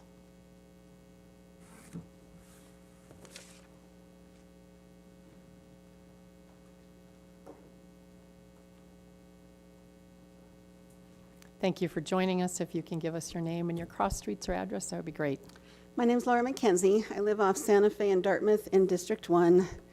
Yes, I am here again also one more time about the off-leash hours at Jason Park. I know we've talked about this a lot. There were two new items, though, that came up 2 weeks ago, and that is the subject of the ordinance, and secondly, again, a discussion on what would be appropriate winter hours in the new program. So I'm going to ask you to spend 5 minutes drilling down with me one more time on the details of the winter hours to make sure that this plan that was discussed 2 weeks ago serves who you want it to serve as your constituents, and that it's seen as being in the context of the new program. So I did bring the one slide, very low tech, but it works. The left-hand side of this drawing is the current off-leash hours in the winter, park hours 6 a.m. to 11 p.m. I would remind you that in the Parks recommendations in the study session in September, Parks was not necessarily recommending that these hours be changed. It was suggested by City Council for the sake of consistency that the hours match year-round. And then last session, there was another concession that changed the hours again out of kindness, overruling consistency, that when the short winter hours that will extend some of the opportunities for off-leash. So on the right hand of the slide, you have the plan from 2 weeks ago. The red hours are what City Council is adding to Parks plan. So off-leash is off the table 11 a.m. to 4 p.m. in the winter because of the short winter hours. And what I would remind you also is that those are the warmest hours of those short days. So there's a temperature matter there too, where the warmest hours of the day are now off the table. These months of November, December, January, and February are also the same months that Parks is going to take that temporary fence out of Jason Park. So it'll be the biggest possible off-leash space during the year, but we won't be able to use it during the warmest hours of the shortest days. Is that what you meant to do? What I heard 2 weeks ago is, yeah, we have to make sure the kids are able to play in the parks after school. But it didn't dawn on me until I got home, that little third dot, we have the permanent fence as part of this new program that's going to separate the south part of the park for families who are uncomfortable being around off-leash dogs. That was the whole point of the permanent fence. So the kids that don't want to be around dogs are going to have the south side of the park and Renolo Park or any other park that they want in the system, and extra winter hours now on the north side of the permanent fence. I'm not sure that's what you meant to do. What I would remind you of, besides the families with kids that want access to no dogs, think about all the constituents that have come through here in the last year and a half and done public comment on the use of the park. Remember the meeting a year and a half ago when 40 people wanted to comment? Some of those were families with kids and dogs who were saying, we want to use this park so the kids and dogs can play together. You've heard from, and when are those families likely to want to use the park on a shorty winter day? The warmest hours of the day. People have come through who dwell in apartments, want to be able to get outside and not be cooped up with their dog, play in the sunshine during the winter. We've got people who are still working at home in the COVID era, working alone, not downtown anymore, and coming out into the fresh air at lunchtime to come out, play with the dog. And we've heard from people who are struggling with anxiety and depression, recovering from addiction, recovering from trauma like crime, people who might be suffering from seasonal disorder, seasonal affect disorder. 1 minute If remaining. they want to get there and play in the sunshine, in the cold, shorty winter day with their dog, when are they going to want to go to the park? Probably during the sunniest time of the day. These are people that you can fold back into this plan. If you look closely at the left-hand side, of this slide and think of it not as going backwards, but going forward. You could use the hours that are currently in place to keep this plan consistent with what's there, consistent with the values of the council in including kindly all people, and consistent with the new plan in terms of the fencing that's going up and consistent with the annual schedule for the new plan. And I ask you to think that through one more time before you put this into code, please. Thank you. Thank you. Are there any questions? Councilmember Russell? Thank you, and thank you, Ms. McKenzie. Are you in favor of leaving the off-leash as a resolution, or do you want it to be an ordinance? I think it's a fair question, and I agree with my predecessor, who I know from the park, but we don't coordinate coming here, even though we've both been here the past 3 times. I have some questions about an ordinance. Some of you are aware my questions about the ordinance, although I appreciate the fact that it was presented as a benefit to citizens who perhaps wanted to debate it after it's passed, I'm more concerned about what does that look like in terms of enforcement and penalty if it's out there. In other words, is an ordinance going to be more stringently enforced with code enforcement going to the parks looking to write tickets for people who are not adhering to the off-leash hours? And does the penalty on those tickets increase if it's an ordinance? And I hope that we're not going to be looking to give more tickets 11 a.m. to 4 p.m. during the winter hours as part of this overall strategy. I'll just be direct about that. So I do think there is more information needed for us to be educated on what you are doing, in all honesty, respectfully. Thank you. Thank you. And Do you have any other Mayor, question? Go ahead. I asked the city attorney that question, and she responded. Would it be okay for her to weigh in? Let's wait till we get to that in the Okay. actual, our decision tonight, because I have the same question. So I'd like it to be part of that if we can make it part of the record. Thank you. Okay, great. Thank you all. I really do appreciate you all. All right, that's the end of our scheduled public comment, and there is no unscheduled public comments. So Councilmember Ward, you're up tonight to respond to the 4 that came. I'm grateful for everyone who came to speak to us. Sometimes it is good for us to hear when we make decisions on which not everyone in the community agrees. Mr. Kahn, on the subject of utilities and easements, this is something that I intend to spearhead a more robust discussion on. Should I be reelected to this council coming in through District 4, and possibly even if I'm not. I think it's long past time for the city council to have a discussion on the public right-of-way, how we allow use of public right-of-way, how we restrict use of public right-of-way, and what our ongoing policy should be. To the extent that the FCC has passed regulations, I've been informed that some towns have chosen to litigate over that matter, and in my book, that's not necessarily off the table for Englewood. I would have to consult with the city attorney on that. But I believe that we have a duty to ensure the highest and best use of the public right-of-way for our city. People like to know that when they pick up the telephone, they hear a dial tone and they're ready to make a phone call. So there needs to be room for public access, but there also needs to be balance in how that affects adjacent properties. And there's definitely going to be an upcoming discussion on that. Mr. Cohn, thank you for your bi-monthly history lesson. Bi-weekly, and for bringing up the accomplishments of one of Englewood's local businesses. It was a fun story. Thank you. Mr. Kelly, you and I have talked a number of times on the subject of dogs. We're not in agreement on a great many things. I appreciate your feedback. The purpose of the ordinance, the rest of council has stated that they would like to discuss that later this evening, but the bottom line for me is that an ordinance allows a challenge by referendum if there is a group of citizens that is sufficiently large to question or challenge our decision. I believe that's of benefit to you, and that is one of the reasons why I threw it out. And Ms. McKenzie, I find your feedback incredibly constructive, and I find myself reconsidering the winter hours decision as I sit here. So we will talk about that when we get up on the ordinance portion later this evening. Thank you. Thank you. Are there any other things responding to this? Go ahead, Member Russell, sorry. Thank you. Could we get the information, could City Council have the police reports on Mr.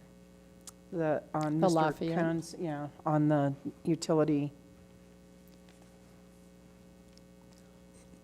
So it's on the property that was mentioned tonight with those cases. And then could we add to that just the background of the federal decision of what the land use is? I think we've seen that before, but it might be good for the public if they saw that together. And then I would add one more thing to Member Ward's, if he's going to spearhead this, that we actually reach out to our Excel person, who's our regional person again, and I don't think we've had a lot of interaction with that person for quite a while. We used to have them actually come to our meetings, along with our elected state reps and House and so forth. So that might be something to consider in the future, but I think reaching out to them and taking a two-prong approach. One might be putting it on the table of litigation. The other one might be trying to figure out if there's a way around this where we can have a little bit more say in it, a little bit more agency in where the placement is and how we measure it and what happens to a property owner. All right, anything else? I have just one clarification to make, because I'm not sure if, Mr. Keller, if you meant that you thought I was on City Council in 2009 when this decision was made. I was actually running for council and watching 6 months worth of meetings leading up to it, and asked myself the night that it was here until very, very late and the line was out the door, what in the world I was doing running for City Council. But, and I was very glad that it was done by the council before me, but it, as you might believe, went on for a while after that, where people kept coming and talking about it. So, and it settled down for quite a while. But here we are back at a different square one or square two, whatever it is. Thank you. That was one. So those of you running and that might get on, this is you can be thankful or not that we're maybe making a decision tonight. So on to consent agenda items. Are there any that anyone wishes to pull tonight? All right, if not, then I would entertain a motion for consent agenda items 9B1, 2, 3, 4, 5, and 6, and 9C1. I move to approve 9B1, 2, 3, 4, 5, 6, and 9C1. Thank you. Could I have a second? Second. Thank you, Member Anderson. Please vote. Member Anderson? Aye. Member Cuesta? Aye. Member Russell? Aye. Mayor Pro Tem Sierra? Aye. Member Ward? Aye. Member Wink? Aye. Mayor Olson? Aye. All votes have been cast. Let the record show 7 ayes. Thank you. We have no public hearings tonight. Agenda 11 is ordinances, resolutions, and motions. The first is 11A1, which is Council Bill 49, establishing park rules and regulations regarding off-leash dog privileges. Staff recommends that we approve a bill for an ordinance establishing these rules and regulations regarding the off-leash dog privileges. And our Director of Parks, I believe Recreation, Library, and Golf, Christina Underhill, is here to answer questions if we have them. I would like to start out with a question, if it's possible, with the city attorney, explaining what the difference between an ordinance and a resolution might be and what the nature is for enforcement or not within those two. Yes, Mayor, I'm happy to provide that information. First, procedurally, the difference between a resolution and an ordinance in the adoption. Resolution is presented once to City Council and is adopted upon that single presentation. There's no publication requirements or no second reading. An ordinance, on the other hand, procedurally requires 2 readings, first and second reading. The second reading must be in the identical form as the first reading. There's publication notices required, and then there's a delay in the effective date of the ordinance to allow anyone to file a challenge to that ordinance, which is the procedure Councilmember Ward referenced. Once an ordinance goes into effect, if it modifies municipal code, then we implement those changes through MuniCode, our online municipal code provider, and then we also do still publish some paper amendments to code, because we do still have some paper books around to make sure anyone that doesn't have access to the internet, if they are still out there, can come to the Civic Center and look through our big binder of municipal code as well. Now, as far as if the City Council were to adopt regulations regarding the parks and the off-leash dog hours versus through municipal code versus a resolution, the practical effect is the same regarding enforcement. We have municipal code that prohibits violation of park rules. As written, we wrote the resolution to create a park rule and to direct the city manager to incorporate it as a park rule and to put up signage notifying people at the parks of that park rule. However, there is municipal code section that says for violation of a park rule, you can get a citation in municipal court.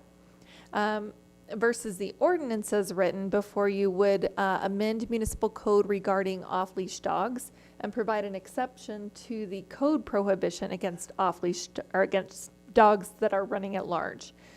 So it would specifically provide these hours where dogs are allowed to run at large within the City of Englewood.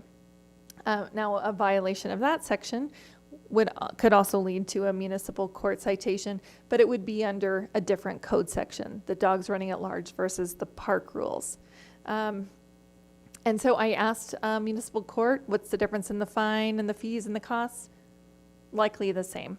There is some discretion for the judge to issue fine amounts, but the municipal court prosecutor anticipates it would be the same procedure. In her practice, she offers people that violate the dog running at large section a $150 fine, but if there's no other violations within 6 months, she suspends the fine. So that's been her practice for people with a violation. Did that answer all of the questions? Thank you. I'm not sure it did for me, but there might be others around that. Any further questions around that? Makes sense to everybody? All right. So further questions about this before we have a motion, or if you want to just go to discussion, that's great. Member Russell. Thank you, Mayor. So is it possible to have a public hearing if we decide to go to an ordinance, and where would the public hearing fall? Would it fall before the first reading, or, well, where would it fall? Nothing would prohibit City Council from holding a formal public hearing. Generally, there's statutes and municipal code that require council to hold public hearings on certain things. But there's nothing that would prohibit you from scheduling a public hearing on this matter if that's your preference. Okay, thank you. Further questions for our director or others on staff? Director Underhill, when this came forward as a resolution, did the Parks and Recreation, and maybe those of you on, who's on that commission? Member Ward? You were on Yes, that? I serve Okay. as liaison to the Parks and Yeah, Recreation. so was there a conversation about whether it should come as a resolution or an ordinance, or was it? No. There was no conversation on how it came forward to council of Yeah. resolution or ordinance, either one. Okay. Was there any intent with one or the other that you put it on there? Okay. No. Okay. I was just thinking that we have had a number of things come through in the last couple of years where they've been resolutions and not ordinances. And so I assumed that maybe there was a norm there that we were following, but there wasn't any conversation. Okay, thank you, that's helpful. All right, can I have a motion to approve Council Bill 49? I move to approve CB 49.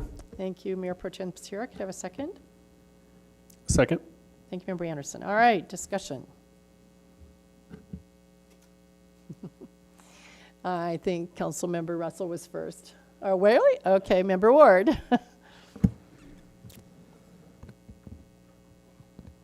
I think we've pretty well covered the reasons why this is coming through by ordinance tonight. I believe that council should take actions like this, which delineate what is legal and what is not legal in our city for our citizens to do legislatively by ordinance. That's why I brought this forward.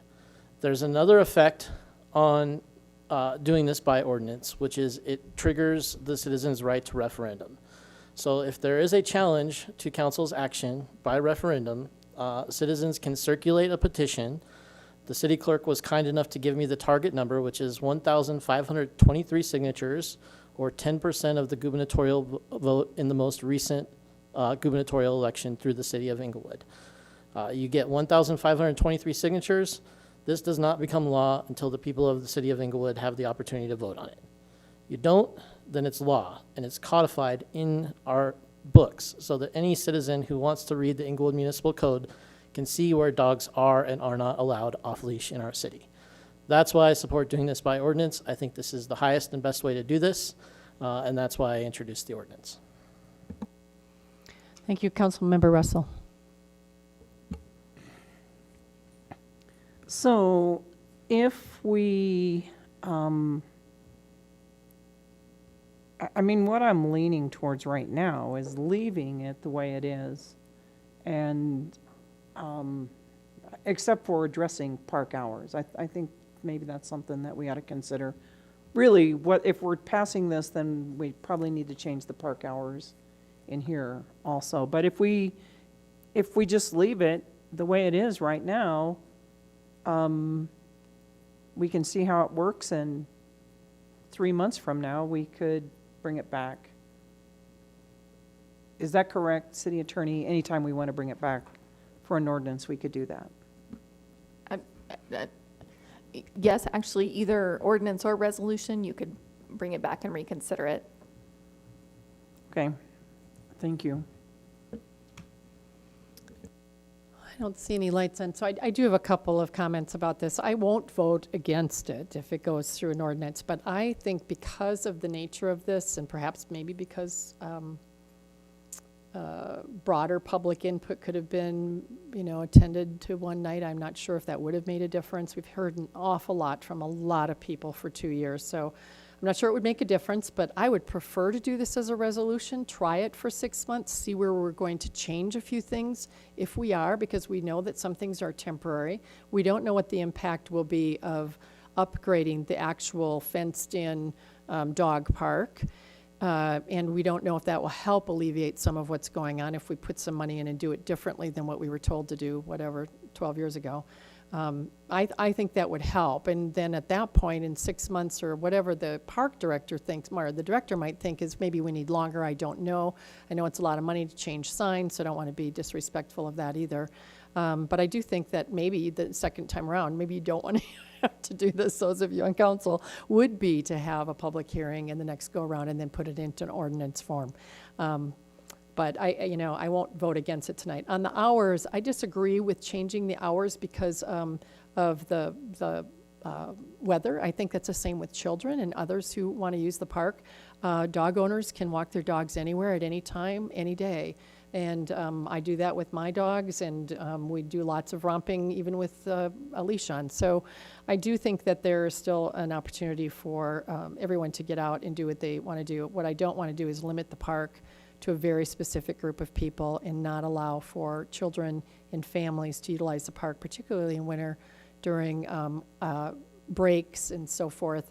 If you wanted to create a Monday through Friday schedule to alleviate that and make it a Saturday, Sunday restricted, that might be a little bit better, but I wouldn't want to change this. So, Councilmember Russell. Thank you, Mayor. Respectfully, I don't know if you listened to what both of them said. The parks have a permanent fence. It's divided. Children can go anytime.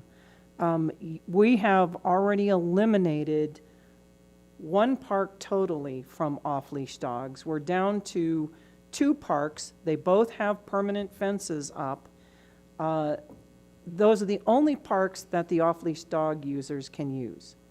And so I think that in deference to them and in not having split hours, it would just make enforcement easier. I think that we should listen to what they're saying. Thank you. Yes, and I will correct that. I did hear that it was an open field, and so it's the one with the temporary fences, what I thought was being referred to. So that's what I was speaking about. Member Anderson.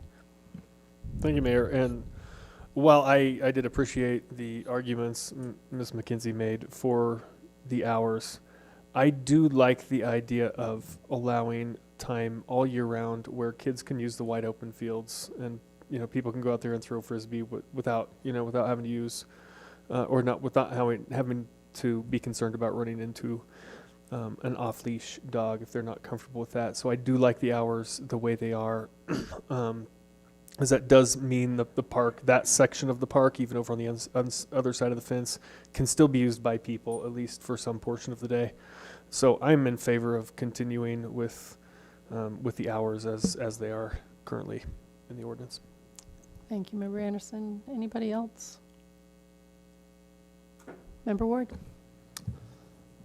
I was compelled by Ms. McKenzie's arguments about winter. We're talking about November, December, January, and February. So 4 months out of the 12-month year where we would modify winter hours to include all-day use of the park, accounting for the fact that the proposed morning and evening hours are just about guaranteed to be bitter cold for the majority of that time. So I would like to introduce an amendment to this ordinance to open the hours November through February, November 1st through February 28th, to all day in the referenced sections. Is that clear enough? I'll second that motion. All right, a second. Please discuss. Member Cuesta. A point of information, can we go over exactly what those referenced areas are?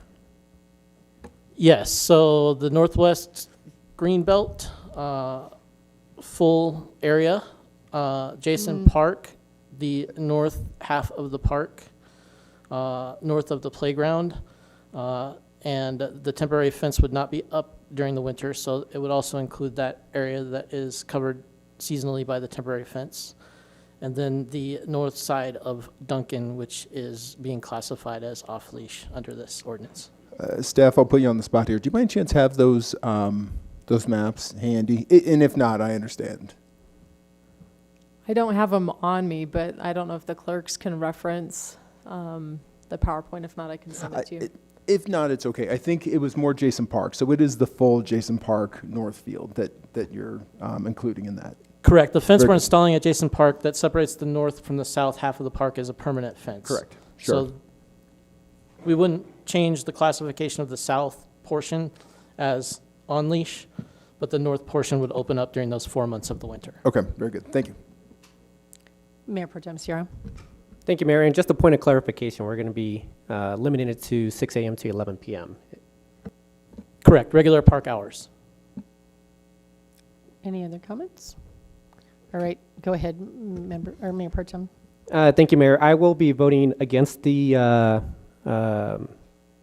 change in the ordinance brought forward by Member Ward for the reasons stipulated by Member Anderson. I do believe that I do want to see a separation in terms of hours for any families or anybody that does want to use that portion of the park that is currently being used during the summer hours by the youth sports. Thank you. Thank you, Member Wink. Thank you, Mayor.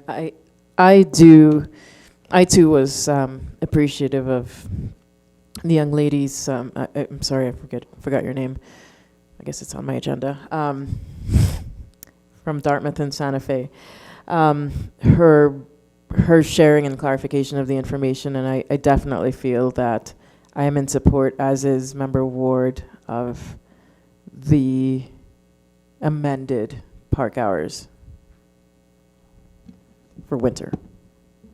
All right, thank you. Member Cuesta. Thank you, Mayor. And it is a good argument. And I think the foundation of it that grabs me is that we are saying, well, we're putting up this permanent fence, and that should provide a divider between that playground area. Now, I think we all know that isn't, a silver bullet solution. That's not going to stop everything. But what we are arguing that should be at least something of a mitigating factor. I'm trying to count the votes here as I look around, and I think I might be able to tip this one way or the other, truth be told. And it's a good argument by Ms. McKenzie, and I do appreciate that those are colder hours, and it is tough just from 4 to 6. And maybe that's not every day during those months, but there'll be some tough ones.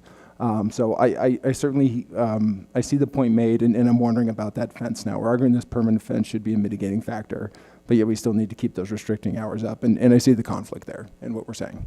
Thank you. Yeah, so We have kids that are going to get home from school at 4 and 4 to 6. That means they can't use the park with knowing that they're, except for where there's a fence limiting that kind of thing. That's what I'm concerned about. And so the cold weather makes a difference on everybody, animals, humans.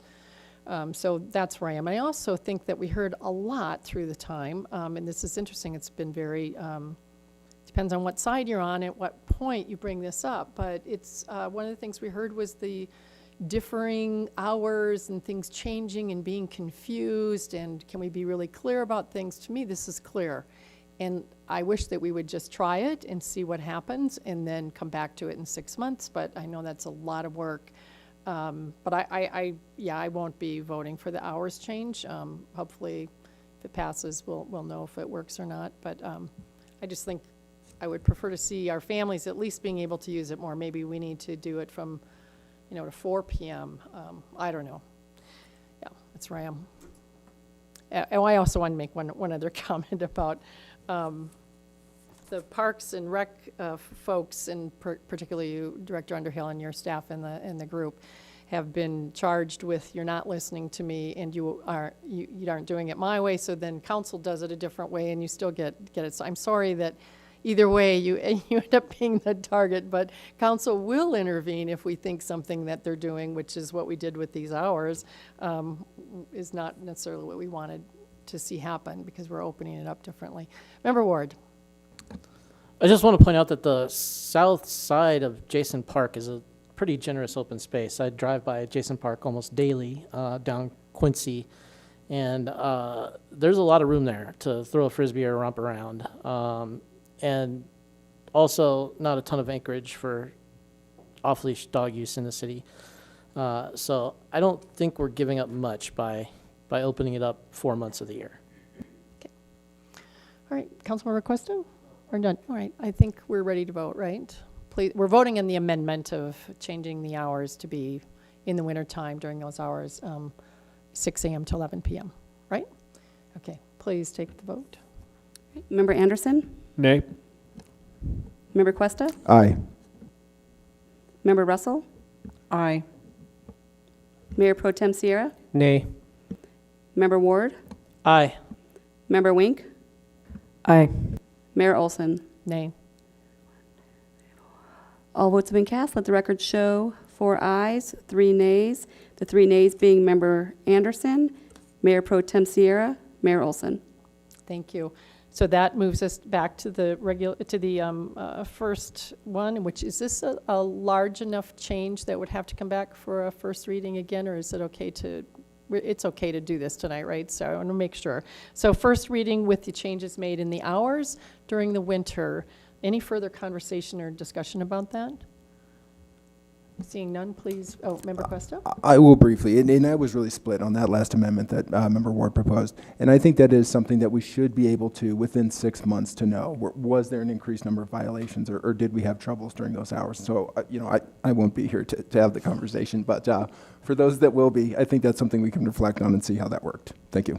Thank you, Mayor Pro Tem Sierra. Thank you, Mayor, and I'll be brief here. I will be voting for this ordinance tonight, and just for the public and for as well as council to understand that this ordinance actually doesn't take effect until January 1st. So thank you very much for all the work that was done on this by staff and by the citizens. Thank you.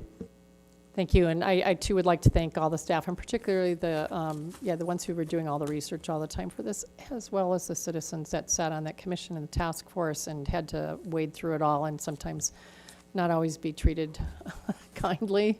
When people get upset about this stuff, it sometimes shows in ways that someone thinks it's an attack on them. I don't think it ever was. I think it's just that we all get very personal, so I hope we can encourage them for the work that they've done. And the changes that we've made were not personal at all. So with that, let's please vote. Member Anderson? Aye. Member Cuesta? Aye. Member Russell? Aye. Mayor Pro Tem Sierra? Aye. Member Ward? Aye. Member Wink? Aye. Mayor Olson? Aye. All votes have been cast. Let the record show 7 ayes. Thank you. Moving on to 11A2. And this is our Council Bill 50. Staff recommends City Council approve a bill for an ordinance approving a rate increase for the stormwater utility fund. Our Staff Director of Public Works, Maria DeAndre, is here, along with one of our, hi. I You just have wanted to introduce our new Stormwater Program Manager. There we to go. you all. Her name is Carrie Evenson, and she comes to us from Norman, Oklahoma. Welcome. So questions for our Director of Public Works at this point, or do you have any particular comments you were going to make? No? All right. Member Russell. Thank you, Mayor, and thank you, Director DeAndrea. Is this going to be billed quarterly or monthly? Thank you. Yes, we are going to be billing monthly, similar to with the rest of the water and sewer bills. So why did we break it down quarterly in the paperwork? The reason for that was the way it was presented when we did the original rate study back in 2019. We were still in a quarterly cycle, so that's why. So I'm mimicking the language from the rate study. Okay. I think that's all I have for now. Any other questions? Seeing none, could I have a motion for Council Bill 50? I move to approve Council Bill 50. Thank you, Mayor Protem. I'll second that motion. Thank you, Member Wink. Any further discussion? Member Russell, your light's on. Did you have a question? Or, yeah, it's fine. All right, please vote. Member Anderson? Aye. Member Cuesta? Aye. Member Russell? Aye. Mayor Pro Tem Sierra? Aye. Member Ward? Aye. Member Wink? Aye. Mayor Olson? Aye. All votes have been cast. Let the record show 7 ayes.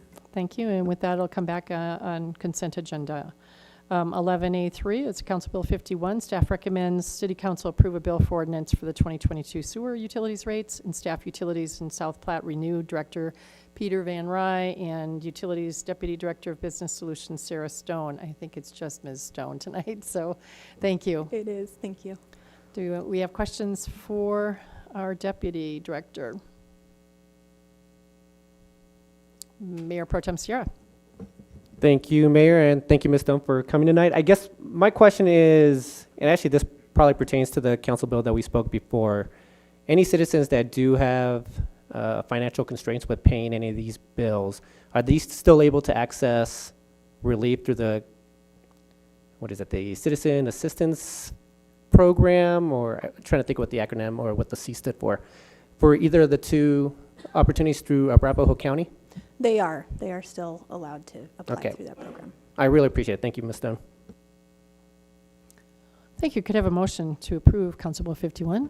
I move to approve Council Bill 51. Thank you, Mayor Pro Tem. Could I have a second? I'll second it. All right. Who was that? Member Anderson? Okay. Any further discussion? Member Anderson. I did want to make a note here for citizens watching that for in-city sewage treatment, this is actually a decrease in sewer rate. So for the citizens of Englewood to know that we aren't always increasing the rates. This is actually a decrease in the sewage rate, at least this time. Sewage rates or renew rates, right?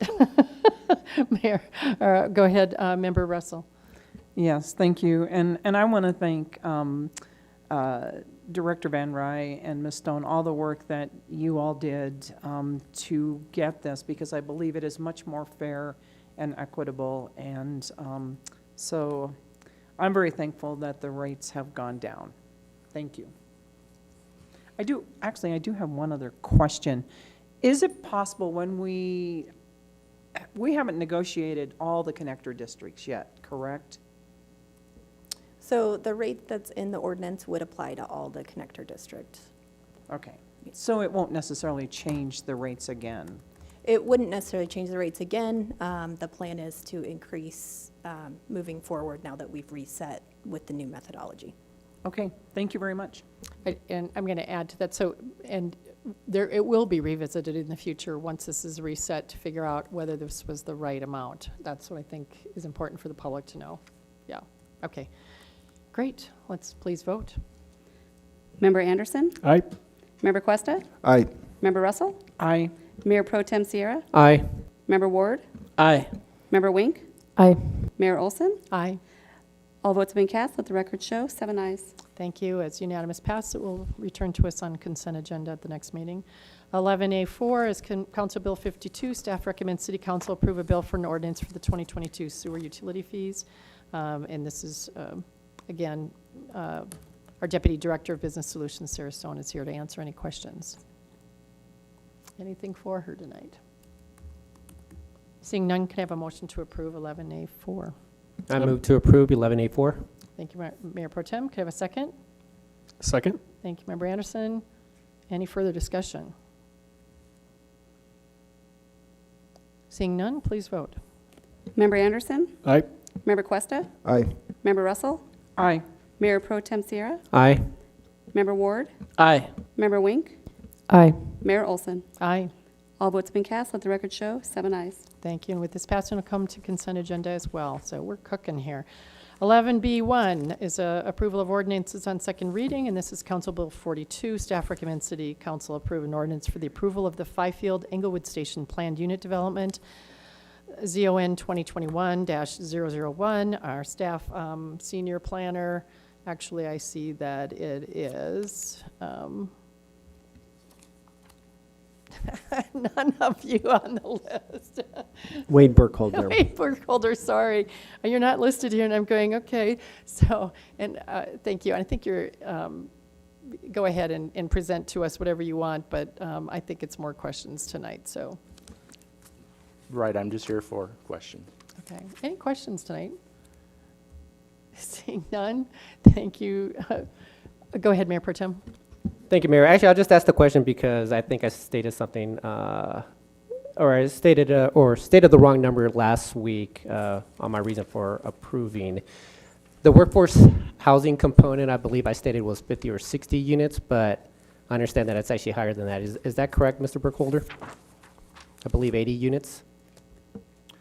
I believe I would have to confer with the applicant. I believe that's correct number. Do you want to bring the applicant up, perhaps, to clarify it? Go ahead and introduce yourself.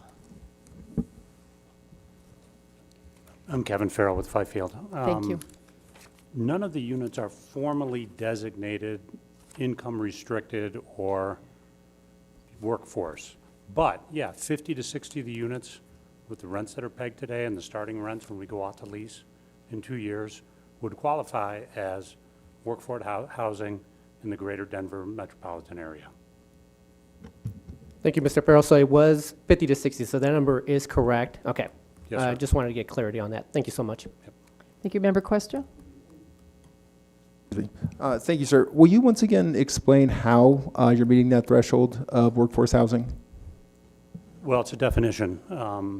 Yes, if you could please Right. provide that. The definition most commonly used for moderate affordable, which also coincides with workforce housing in the affordable housing world, is 80 to 120% of area median income. And for area using Denver Metro? Yes. Thank you. Thank you, Mayor. I'll ask a follow-up question to that, because AMI usually has a 5 to 6 mile radius, doesn't it? And it's set by the federal government often, and Have a what?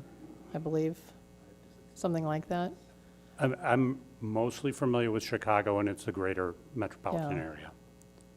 Well, I know for HUD, it includes, it's like a 6, which makes it difficult for our city because we include a very wealthy neighbor in that, which pushes things up really high. Yeah. Okay. Did I have a motion to approve Council Bill 42? I move to approve CB 42 Englewood Station PUD at 1070 West Hampton.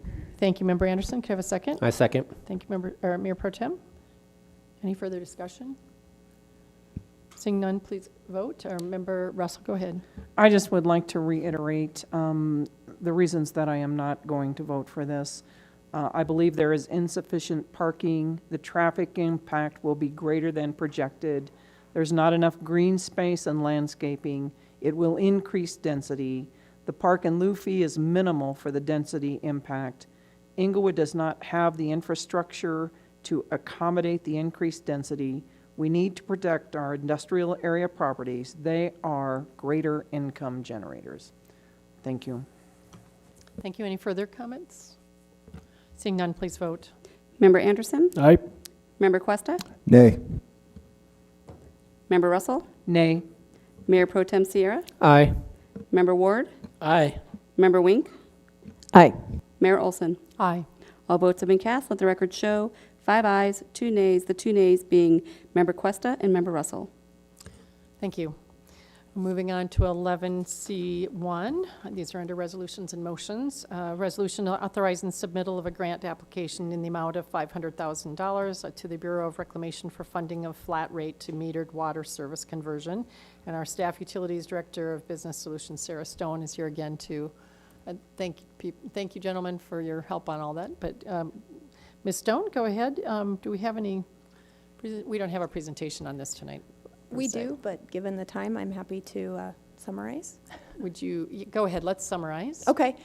So this application we are looking to submit to the U.S. Bureau of Reclamation is for $500,000 in grant funds. It requires a 50% match by the city, and the project that we are looking to potentially use these grant funds, if we are successful, is for the conversion of 500 meters that are, 500 accounts that are flat rate to metered services.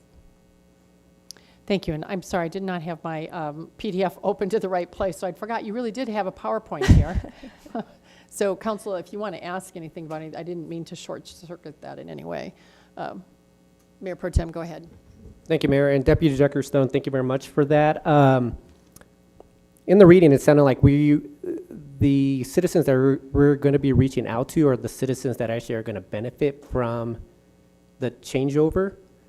Obviously, the ones that we're not reaching out to are the ones that probably would make the biggest impact to this. Have we considered any plan in terms of how I know that's down the road, but I'm just kind of curious, like, have we thought about how we can encourage other citizens to potentially move to the meter?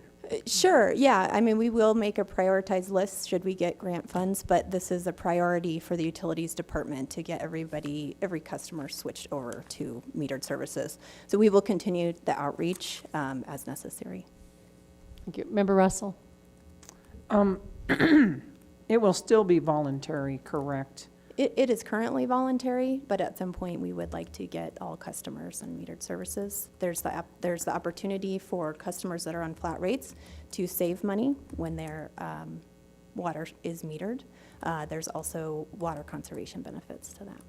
Right, but so as long as it's voluntary, will the grant money underwrite the cost of the meter change out? So in other words, the homeowner would get a benefit from that also. Correct. They would not have to pay for the meter. We're still working out the details, what that split might be, but yes, there would be a benefit to the customer. Okay, thank you. I mean, I know right now that if the property sells, it has to be changed out at that point. Correct. Okay, thank you. Any other questions? Seeing none, could I have a motion to approve 11C1? I move to approve 11C1. Thank you, Mayor Pro Tem Sierra. Second? Second. Thank you, Member Anderson. Any discussion? Oh, I really hope we get this. Because I do think that we need to help our citizens move on to this, and whether it's a choice or not, I just think that this would help and incentivize. I know that we have not been able to keep track of the homes as they turn over, and so a lot of homes have been sold and it hasn't happened, and maybe this will help with that to make sure we can get that happening, because we do have a lot of turnover. But Member Ward. I'm grateful whenever staff finds grant opportunities for the city, and I want to point out this is a pretty good get that will greatly benefit our citizens if it does come through. So thank you for doing that. Okay, anything else? All right, I think we can take the vote. Member Anderson? Aye. Member Cuesta? Aye. Member Russell? Aye. Mayor Pro Tem Sierra? Aye. Member Ward? Aye. Member Wink? Aye. Mayor Olson? Aye. All votes have been cast. Let the record show 7 ayes. Thank you. Second is 11C2. Staff recommends City Council approve by motion a contract with Terra Care Associates, LLC, for the landscaping and ground maintenance services in the amount of $250,000. And our facilities project manager, John Donikowski, and Director DeAndre are here to discuss this with us. Thank you for coming. Any questions? Member Russell. Thank you. So I haven't seen any changes on the budget piece in here. And so let me just tell you what my understanding is, because maybe my understanding is wrong. On October 4th, City Council approved $198,288 for the renewal of the contracts with VSA. According to my calculations, there is only currently $60,633.68 in the 2021 budget, and there is $250,000 in the 2022 budget, which is a total of $310,633.68. When we add the $198,000 to the $250,000 that we're asking for in the renewal of the TerraCare project, we are spending $448,288, which in my estimation is $137,654.32 over budget. Did I misunderstand something in my figures? I mean, I know we may not spend all of it, but we're over budgeting if my reading is correct. I think the clarification, Councilmember Russell, is we did add some language to the memo, but I think the contract with Veterans Services Administration is separate from TerraCare, and so we're using two different pots of money to accommodate that. So we've accommodated for VSA contract, and now we're just looking, what was in the council packet was just for TerraCare. But the justification of both of them, they both came out of the same funds. I brought the paperwork for both of them. Okay. They both came out of, I believe it was the capital and operating expense, and under landscaping and grounds, that was the same for the vets servicing America. Sure, yep. So we show, in your packet, we show $60,000 remaining for the remainder of 2021 to cover both VSA and TerraCare. And so we do not estimate going over that for both contracts in total will not exceed that amount in 2021. And then each has a separate amount for 2022. But it doesn't show that on the budget. Okay. This is the Vet Securing America. Which page are you referring to on the So- budget? Is it, what number it is? What page number? On the one from tonight, it's on page 2, the contract approval summary. And it's under capital operating expense, and then at line item, landscaping, grounds, professional services. From Yep. the last council meeting, the same contract approval summary, it's on page 2, but it was the last council meeting. So I think we're going into both years. There is not enough money in here. And then it frustrates me when we come back and have to do budget supplementals because there wasn't enough money. And because we're not to exceed, I think that we should take what we need now and wait to see. I think part of the confusion is we have a one-year contract spanning 2 years.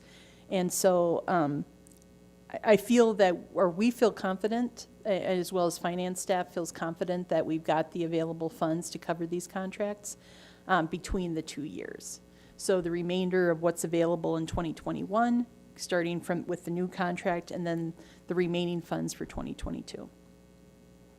So if there's a different way that we could show that, I'd be happy to do that. And the contract approval summary that's in your packet may just not be conducive to showing that both of those contracts in total.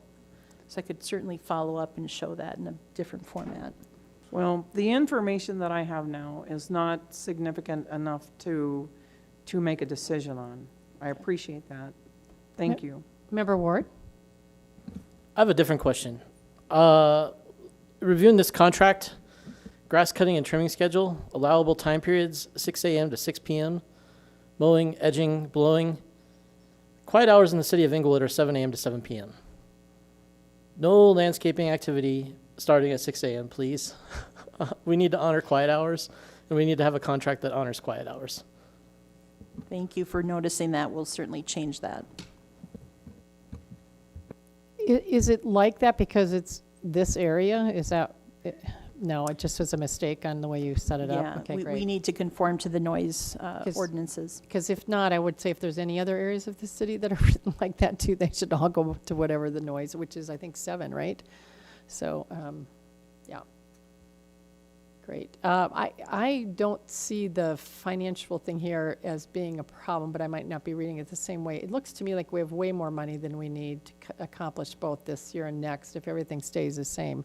Am I reading, am I assessing that correctly, or is it really close? I mean, No, we do feel that we have adequate funds for both, well, all of the EVE contracts for 2021 that still have to, for the remainder of this year, so essentially 2.5 months.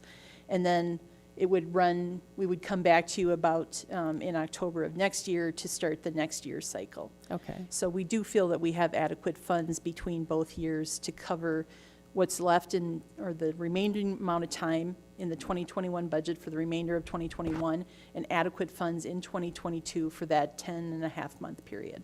All right. Member Russell. Is Director Lowe available tonight? I believe she is online. Director Lowe, are you? Or Jackie, can you see? I don't see her on that anyway. No. We'll be glad to forward any questions to her if you have those tonight. Okay, just the contract approval summary, I mean, that's what we've always used.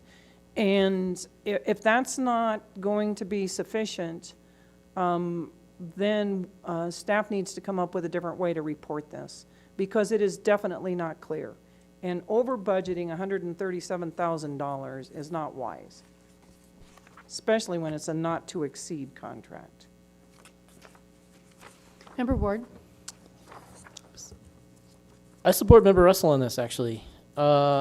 I think if we don't know for certain that we have the budget money in 2021 to do this, we can't justify approving it.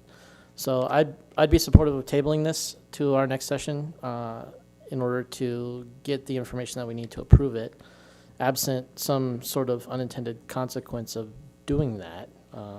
Director DeAndrea, can you tell us if there would be a potential consequence of holding off our approval on this? The contract expires tomorrow, so we would go for until November 1st, when the next meeting, when we could bring this item back. So we'd go for 2 weeks without services. That would be bad. I wonder if there's some sort of other solution that we could work out. Councilmember Anderson, can I go to him? Yeah, I just want to make sure I'm looking at the numbers right. I'm on page 2 of the contract, and the budget amount is $250,000. That's for 2021. The spent to date is $189,000, which is where you get the $60,000 remainder. The $250,000 contract amount, that's the contract amount covering from starting November 1st, or starting, when is it? Is that starting next? October 19th. October 19th. Oh, that's tomorrow. Starting tomorrow, going through the end of the season. Is that correct? The $250,000 takes us, or through, on into 22 at some point. Is this? Yeah, so it'd run for 1 year is the intent of the contract. So through October 18th of 2022. So basically, we're looking at 2 months. 2/12 of that $250,000 is what you expect to come out of the 2021 budget, which would be less than $60,000. Correct. The $60,000 remaining, and then the remainder of that, the whatever, the 5/6 of that amount is coming out of the $250,000 budget for 2022. Am I reading that correctly? That's correct. Okay, I'm trying to with- do the math on the fly here, but. Yeah, with that, I'm confident that it looks like the money is sufficient here, so I'm happy to vote on this. So that ends up being roughly $22,000 a month. So Point- we'd have to need about $44,000 plus Mhm. for the remainder of 2021. Point of information, Councilmember Anderson, are you suggesting that the budget of $250,000 and the contract amount, the $250,000, are not the same thing, so there's really $500,000 there? No, I'm suggesting that since the budget runs January to December, the contract runs October to October, you have $250,000 for each year, but there's plenty of money to cover what's left for this year with that $60,000. So the budget, you only need to account for 1/6 of that $250,000 figure in the $60,613 remaining, and that the math works out there. So even for the $198,000 plus $250,000? I'm not looking at the other contracts. You have to in do front of me. both because they're both not to exceed, and they were both taken for the same amount of time. I mean, the TerraCare goes from October to October, as well as the vets Securing America. So you have a $198,000 contract plus a $250,000 contract. And maybe it's a moot point. I mean, I don't know, Director Lowe is on now. Have we spent any of that $60,000, or is there still $60,000 left? I think Director DeAndre wanted to speak to what your earlier comment too, so go ahead and then respond to both. Yeah, so I'm sorry I don't have the VSA contract in front of me, but if you look at the contract approval summary, page 2, that's in your packet tonight, we show a budget of $250,000, and that's just for TerraCare, not VSA. And so we show that we spent to date roughly $198,000 or $199,000 out of that $250. So we have for the remainder of 2021 roughly $60,000, which we feel adequate is enough to cover 2021. Then in the budget for 2022, we've allocated another $250,000 just for TerraCare. And so we have that full amount to be spent next year up through roughly mid-October. The VSA contract, I believe, was for around $196,000. So similarly, we had a budget of roughly $196,000. We've expended a certain amount through 2021, and there is still a remainder, separate from the $60,000, that's available for the next 2.5 months of VSA, plus an additional $196,000 budgeted for next year. That has not been expended. So we're trying to break them down by a contract. So, can Clerk McKinnon, would you take this over to Director DeAndrea? These are coming out of the same budgets. One is for VSA and one is for, so I don't know if the wrong information got put, but it was the same last 2 weeks ago also.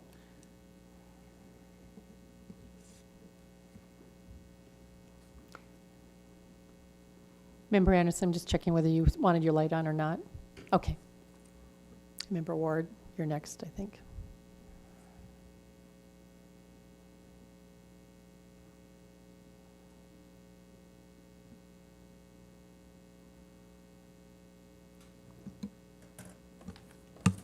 Okay, I see the mistake.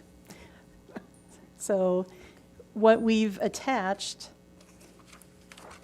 the dollar amounts are exactly identical. So we've attached it looks like the TerraCare contract approval summary to the vet security contract. But even though they were different amounts? Yeah, these are the TerraCare amounts. So we will come back and clarify this. So now I get the confusion. So Okay. I apologize for that. So we did not catch that in the packet. Councilmember Councilmember Ward. No, Councilmember Russell hit it. That's a good catch, Member Russell. Thank you. Well, I mean, that is the one thing I always look at is the budget page. So, anyway, but thank you, because I had the same problem 2 weeks ago, and that's what the problem was. Because the problem was in the VSA packet.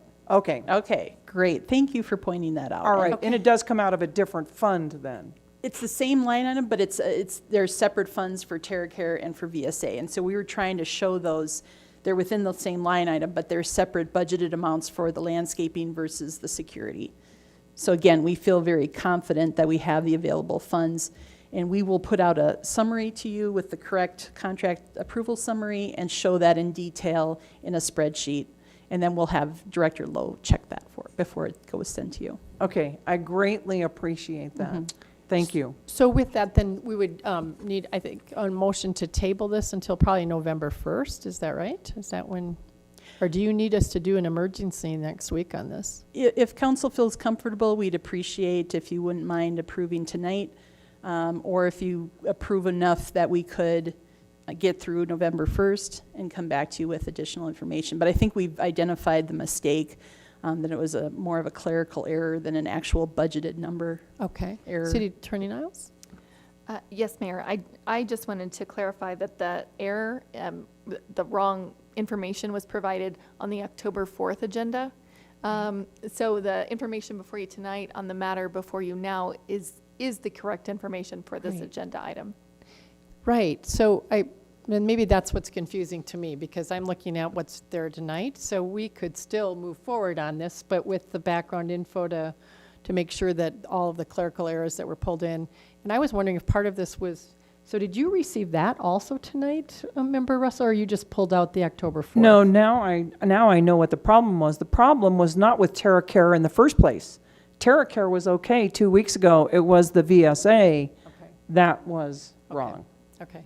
All right, thank you. So we could still approve this tonight, if we can make sure that all that. Do we have to say anything, Attorney Niles, in our, I mean, it's just understanding that it's going to be a clerical change in some of this, just type. It's actually not a typo, it's a misinformation, right?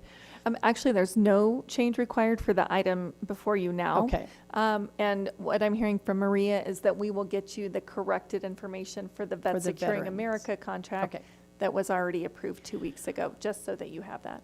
All right, wonderful. Then we'll take a motion to approve 11C2, extending the contract.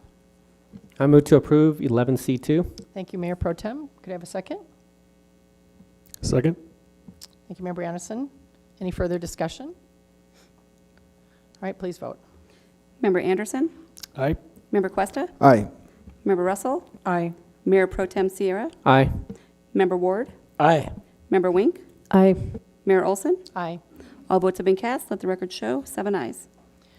The next agenda item is 11C3, and our staff recommends City Council approve by motion a change in order with range law for employment law outside counseling, the amount of $20,000. Staff City Attorney Tamara Niles is here to present or answer questions on this. Yes, Mayor and Council, I'll just give you a short background on this. Of course, the city went some time without a full-time city attorney. Well, in our charter, it states that the city attorney will hire outside counsel. Without a city attorney on site, it appears that some of our staff went directly to outside counsel. This is not a reflection of services provided by Range Law. We have been very, very happy with their services. But without a city attorney here to monitor that, they provided quite a few excellent services to us at a cost that we were not anticipating. So this is an issue that I have inherited. I have taken steps to ensure it doesn't happen again. Namely, I've contacted all of our outside counsel, reminded them that it's the purview of my office to hire outside counsel, so make sure they go through me. I've also reminded department heads that if they need outside counsel or any legal issue, contact our office and we will staff it appropriately. In addition, we have hired an assistant city attorney, Victoria McDermott, who has a strong background in employment law. So we anticipate most of the things that we were retaining range law to perform, we will be doing in-house. And in fact, we've already started doing so. So it's unfortunate that we are over budget and coming back to request more money to pay for the services that have already been provided. But I do anticipate this will be a one-time only thing, and I am certainly monitoring it going forward. All right, thank you. Councilmember Russell. Thank you. So are we certain that we have enough to pay for everything now? I mean, there's not still something floating out there that we don't know about, right? I don't think so, but I had the exact same question, which is why I've asked everyone, do you have any other issues outstanding? I've asked the outside counsel. If so, what are they? How long do you anticipate it will take? And if some issues we may just take on in-house if there are outstanding issues. But I know all of the active things that Range Law was working on have all been resolved. Okay, thank you very much. Any other questions? Seeing none, could I have a motion to approve 11C3? I move to approve 11C3. Thank you, Mayor Pro Tem. Can I have a second? Second. Thank you, Member Anderson. Any further discussion? Seeing none, please vote. Member Anderson? Aye. Member Cuesta? Member Russell? Aye. Mayor Pro Tem Sierra? Aye. Member Ward? Aye. Member Wink? Aye. Mayor Olson? Aye. All votes have been cast. Let the record show 7 ayes. Thank you. The next agenda item is the general discussion, and I do not think I have anything. So I will start with council members' choice, and maybe I'll start down with Member Wink since I tend to go that way first. So anything tonight? No, thank you. All right, Member Ward? As you can imagine, someone running for re-election, I've spent the last few weeks in the community. Lots of great residents. I want to thank everybody who took the time to talk to me. I think we have a lot of great things going on in the city, and I'm looking forward to the next 4 years. Mayor Pro Tem? Thank you, Mayor. Just a few items. Actually, are we going to be doing boards and commissions as well tonight? Oh, yes. If you did have a board and commission. Okay, so I did have please a, go I'll ahead. start there. So there was a ETAC meeting this past Thursday, which was attended by the P&Z board as well. I believe there were 3 members of the P&Z board, but they basically talked about the walk and wheel plan and just just getting an idea of what that may look like. So obviously there was a lot of input from both committees there, so really good meeting regarding that. There was also a discussion to open the meeting regarding just some of the crashes that have occurred around Hampton. So there's just been a lot of reporting and just information in terms of what falls under the Englewood purview versus what falls under the state purview and that type of thing. So there's been a lot of just discussion about just the accidents that have occurred there. So really there was the 2 main items that came from that ETAC meeting that night. In terms of the rest of my public comment tonight, or excuse me, my, whatever we're calling this thing. It's been a long day for me. Anyway, Council members report. Yeah, exactly. So just many thanks to the city attorney's office. I'd like to see that now you are fully staffed for the first time in quite a while. So I'm not sure what the names of the new two attorneys that we have on staff, but I'm happy to hear that we finally do have additional resources for you, which you haven't had it in your tenure at this point. I do want to congratulate DeVero Williamson to his election to the Colorado Sports Hall of Fame. I'm not sure if everyone here knows DeVero, but he does have a boxing gym here within the city. He was a pro boxer and has obviously been very successful in his pro career. So I just congratulate him on the honor that he received just last week. So congratulations, DeVero, on that. And then I'm sorry to hear that Deputy Kelly Martin is actually going to be retiring here this week. And so I really appreciate all my conversations with Mr. Martin over the past few years. I'm not sure if there's going to be anything that, if he's going to be still in person where I can just say my goodbyes before he leaves, but any information you have regarding that, city manager, would be appreciated. But just want to thank him for his service to the city and wish him well in his retirement. Thank you. Thank you for noting that, Mayor Pro Tem. And I just want to also make sure Member Ward or Member Wink didn't have any from boards and commissions this last week. Okay, great. Thank you. Member Cuesta. Thank you, Mayor. No report either, but I appreciate Mayor Pro Tem bringing up the many years of service from Mr. Martin, and I am very grateful for them too. Thank you. Thank you. Member Russell.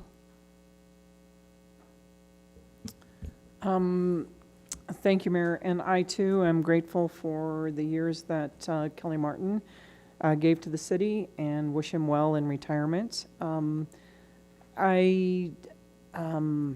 don't have anything else I need to talk about this evening. Thank you. Thank you. Member Anderson. Thank you, Mayor. I wanted to follow up from the diversity, equity, and inclusion presentation earlier, and I didn't want to direct my comments here are not directed at Ms. Flores, but more generally at this process and specifically the memo that we got along with this.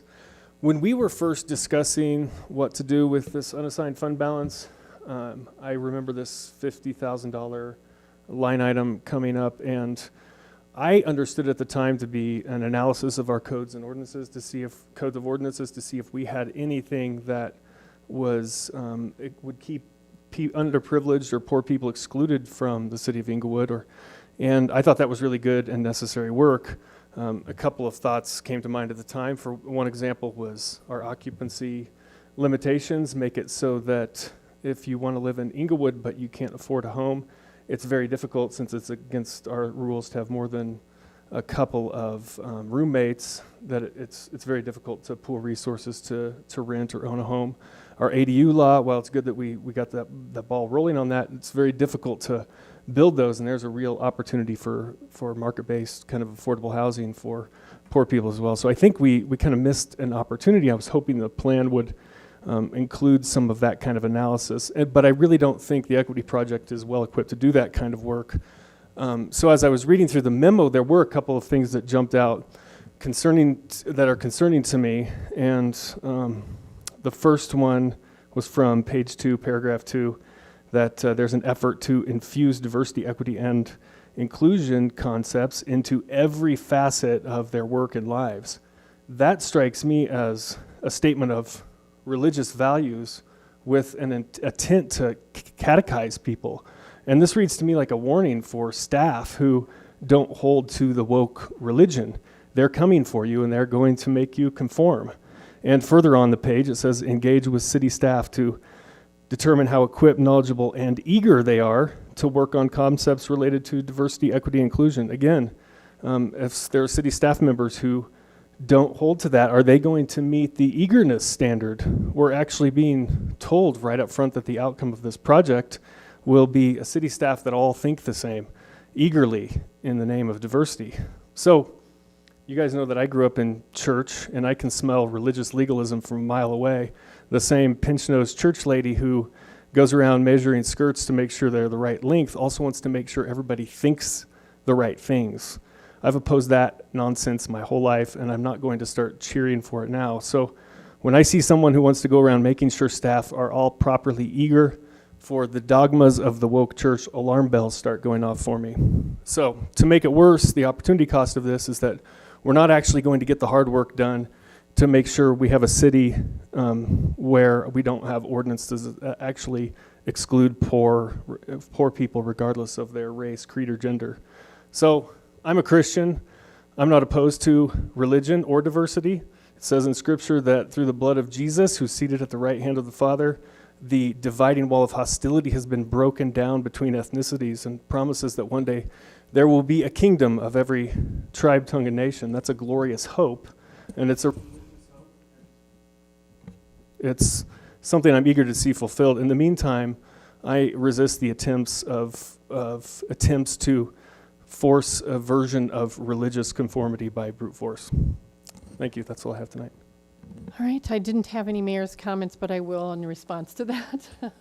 I think it's unfortunate that we can't keep an open mind about this, and it really is about not calling names or putting derogatory comments with wokeness or anything else, as I would not want to see happen about Christianity or any other faith. I think we need to have an open mind and allow our city manager to move forward with his staff and determine where there are ways that we can make sure that our city is welcoming in our work setting, and then to look at how that impacts our policies and procedures within the city that do either exclude people or include people in ways that we hadn't considered before. So I'm really hopeful that this will help in the long run, and I hope that we can have an open mind, that you all can have an open mind. I'm going to be leaving, but I will cheer it on from the sidelines if I'm able. So thank you. Our city manager, any comments tonight?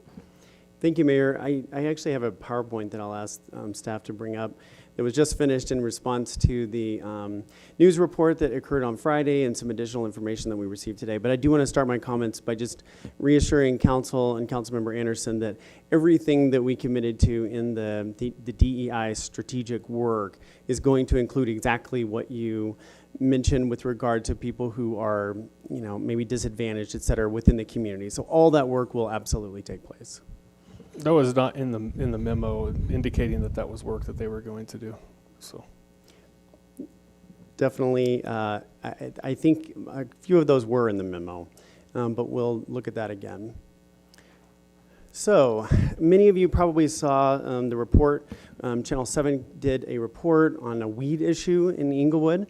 It was actually not, it was pretty fair and balanced, I thought. The location that we want to talk to you about is on Bellevue, generally between Clarkson and Broadway, but you can see we've narrowed that down a little bit more here. Just to give you kind of a sense, you can see Greenwood Village there, Cherry Hills is on the top right, Greenwood Village is bottom right, and then Littleton is the white area in the middle. So the concerns, here are some images from that street. We have had complaints from residents about this, particularly the difference between property maintenance in Littleton, Cherry Hills, and Greenwood Village versus Englewood. As we've looked at this and continued to kind of assess the issue, we wanted to kind of just give you some background. First of all, as you know, the Code of Ordinances does require all property owners to cut and remove weeds over 6 inches, and that is the property owner's responsibility in public right-of-way. What's interesting is that many of the weeds in question are actually on private property. The tallest weeds are coming up between the crack, between the fence and the sidewalk. Most of them are behind the sidewalk. So there has been a lack of enforcement in recent years. I did get some clarification from Code today that though the city manager did exempt enforcement actions, the Code was still actually giving notices of violation throughout this period. And every year there has been reports that we have complaints that have come in or proactive work, and we've gotten 100% compliance. This year has seemed a little bit different, which is why this has come up. Unfortunately, CDOT nor the city maintains this area. The city staff really doesn't have authority to exempt properties, so if council wished to have something different, we would need to have a code change that had some criteria that could exempt this. And then, of course, what the media also mentioned and that the residents have mentioned is there is just a pedestrian walking sign with a line through it that does indicate, no pedestrian access. That is not the case insofar as pedestrians can and do access this every day. This is actually a school zone area, so we know that this is a used sidewalk. But that sign was put up for wheelchairs in particular because there are points where Excel has put power poles that do not comply. And so you can see the interesting kind of layout of this on our side. The Englewood is kind of that blue shaded area on the top, and it's a zigzag kind of pattern throughout the area. It has definitely created some confusion about where property lines are, but generally behind the sidewalk is where the property line is in most cases and where people are required to maintain that regardless of the property line. This is moving a little closer to Broadway, and you can see there the sidewalk, and again, some of the property lines go out into the sidewalk In some areas, it's a really kind of strange configuration. However, we have this kind of thing all over the city. Granted, this is a narrow sidewalk, but most of the issues with getting through the sidewalk are the weeds. So as you can see, the weeds in some places are going out into the sidewalk by 2 feet. So we agree, it does feel a little uncomfortable to walk on the sidewalk, but it's mainly because the weeds are sticking so far out into the sidewalk that are creating the problem. And as you can see, some folks are actually maintaining their property. So it's a kind of a mixed bag of compliance.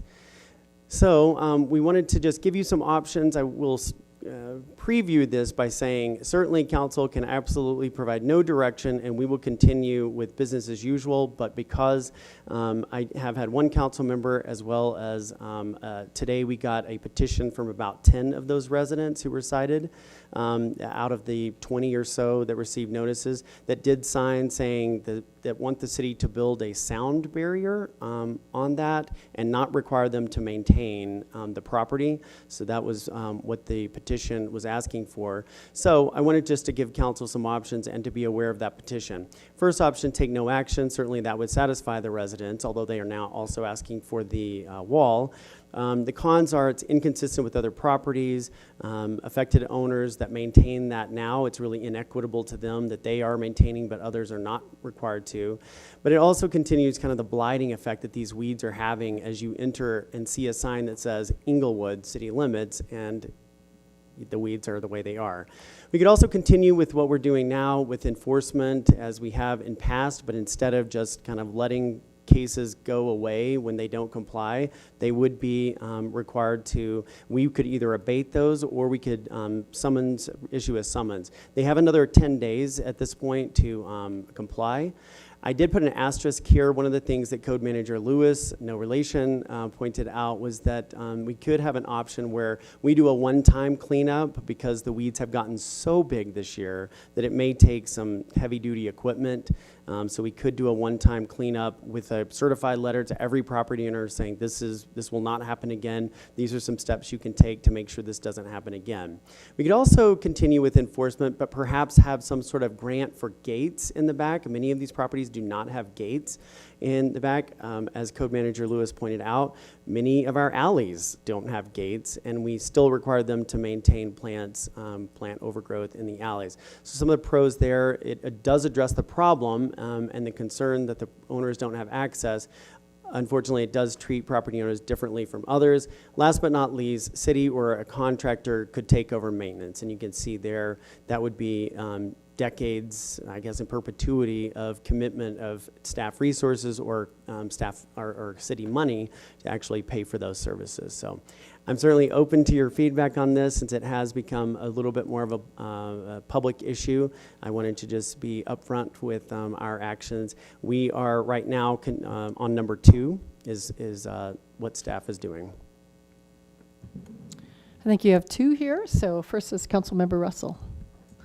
Thank you. Thank you, City Manager. The one thing that I think this is a problematic area because the properties right behind Walgreens also have like a 3-foot concrete retaining wall and the fence over the top of it. Those people in that corner will have to walk at least 3-4 blocks to get back behind their fence to take care of it.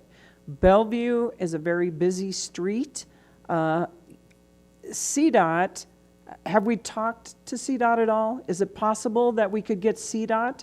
Because when you got the CDOT or the city, you can come in and block off the road. The people that are coming around there, if there's a lot of traffic, they don't have the ability to block off the road for safety issues. I think it's a safety concern. And this is just kind of, when you first came here, I don't know if you remember Jerry Walker telling you that, and you got Parks and Rec to go back there and clean it up, right? No, that was trash. Those bags of trash that were along there. Yeah. But there were weeds there too, right? There were weeds there, but they were all gone. I don't remember the weeds, but I remember Jerry's bags of trash, and I agreed with him that was a problem. Somebody had probably picked all the weeds and put them in a trash bag. I think it's something that we as a council need to address, because I think that is a huge safety area for having residents go out there to trim. But it does need to be taken care of. I mean, interesting, a week and a half ago, I was driving down Bellevue, and I said to my husband, look at those weeds. And I was going to call you when I got home, and then I got busy doing something else, and I forgot. But they really did need to be addressed. To answer your, oh, go ahead. Just for a point of information, we're not going to, you're asking for input tonight, or should we make this a study session? It seems like a whole big topic. I think Member Russell is suggesting some of the questions that might need to get asked, but. Well, I do have a couple of answers for those questions, but Okay. I would Go just ahead. like some Go feedback ahead. if you have that. Because again, this isn't necessarily in council's purview unless you want to change the code to write some sort of exemption, but we don't currently have any exemptions in code for, areas that are on a busy street. In fact, we have many properties on busy streets that are similar. So to answer your question, Councilmember Russell, we have reached out to CDOT and turned that in, but I will tell you, we do that on a weekly basis, and it may be 6 weeks, it may be a year. So they don't, the responsibility in code does fall to the property owners, whether it's a state right-of-way or city right-of-way, and so the code doesn't make any distinction. So while we can ask CDOT to do that, they don't have any real, well, we would like for them to help us out and do it, but they just have not historically done that, particularly here. So I also noticed, the weeds along the fence line are really huge, but there's quite a few weeds in the curb, between the curb and the sidewalk. Would that necessarily be the homeowner's responsibility also? It actually is, but as I've driven through there, I don't see many, if any, weeds in that crack that are over the 6 inches. There may be some areas that do have those, but the bulk of the weeds are up behind the sidewalk. But yes, the property owner is required to maintain the entire, the width of the sidewalk. And that's the way in every property in Englewood. Councilmember Anderson. Thank you. I'll weigh in on this because I did go down to this area and walked along there, and I do think the weeds are impacting the sense of safety you get along there. But that's not the only thing. There is a 4-foot sidewalk, which is quite narrow, especially along a busy street, and there's no parkway or gap between the street and the sidewalk. And then there's no and this is really important.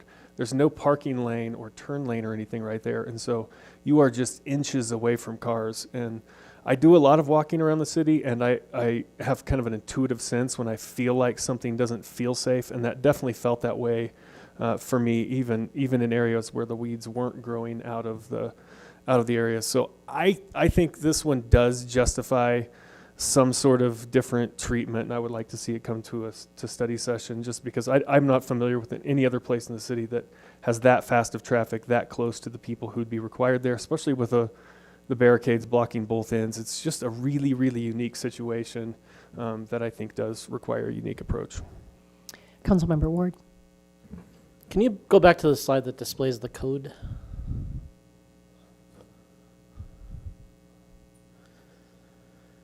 So I have to admit, I am not and never really have been a fan of this code. That's not to say that it isn't representative of the best we can do. But anytime we're indenturing property owners to maintain the public right-of-way, that just kind of rubs me the wrong way.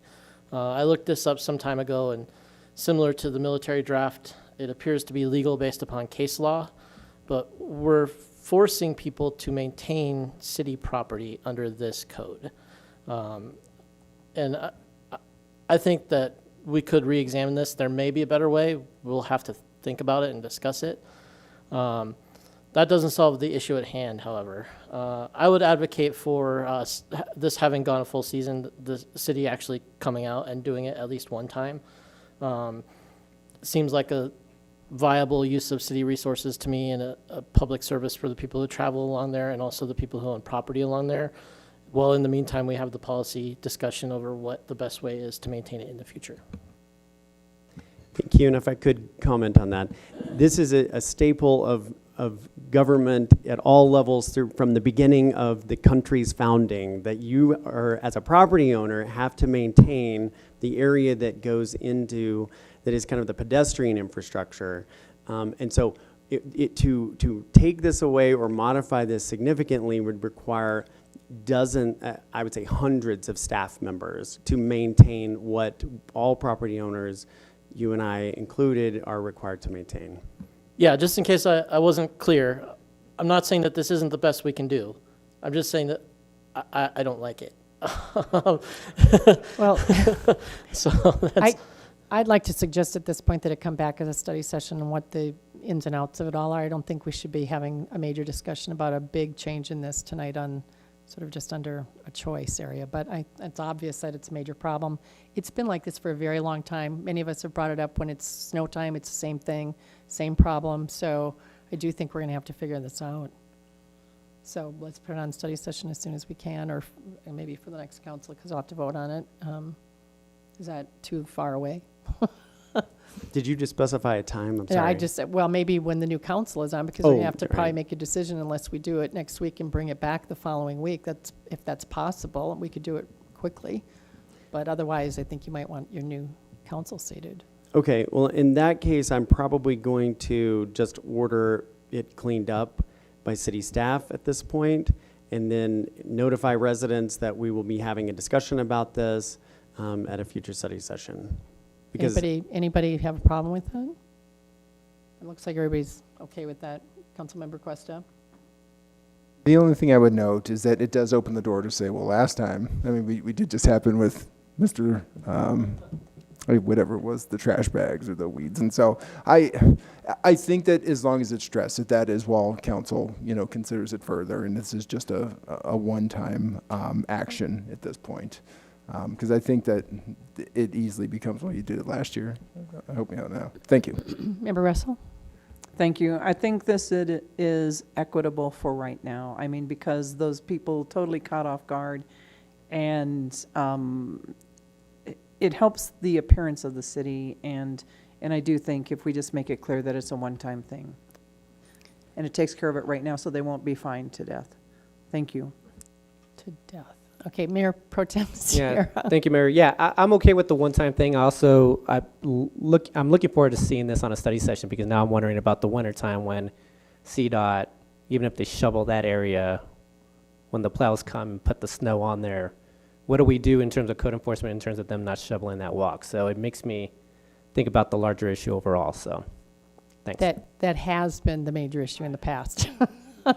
But if we can make sure that if we cut it all down, that there is some sort of notice saying that we got you back to zero so that you can keep maintaining it, and the expectation is you keep doing that.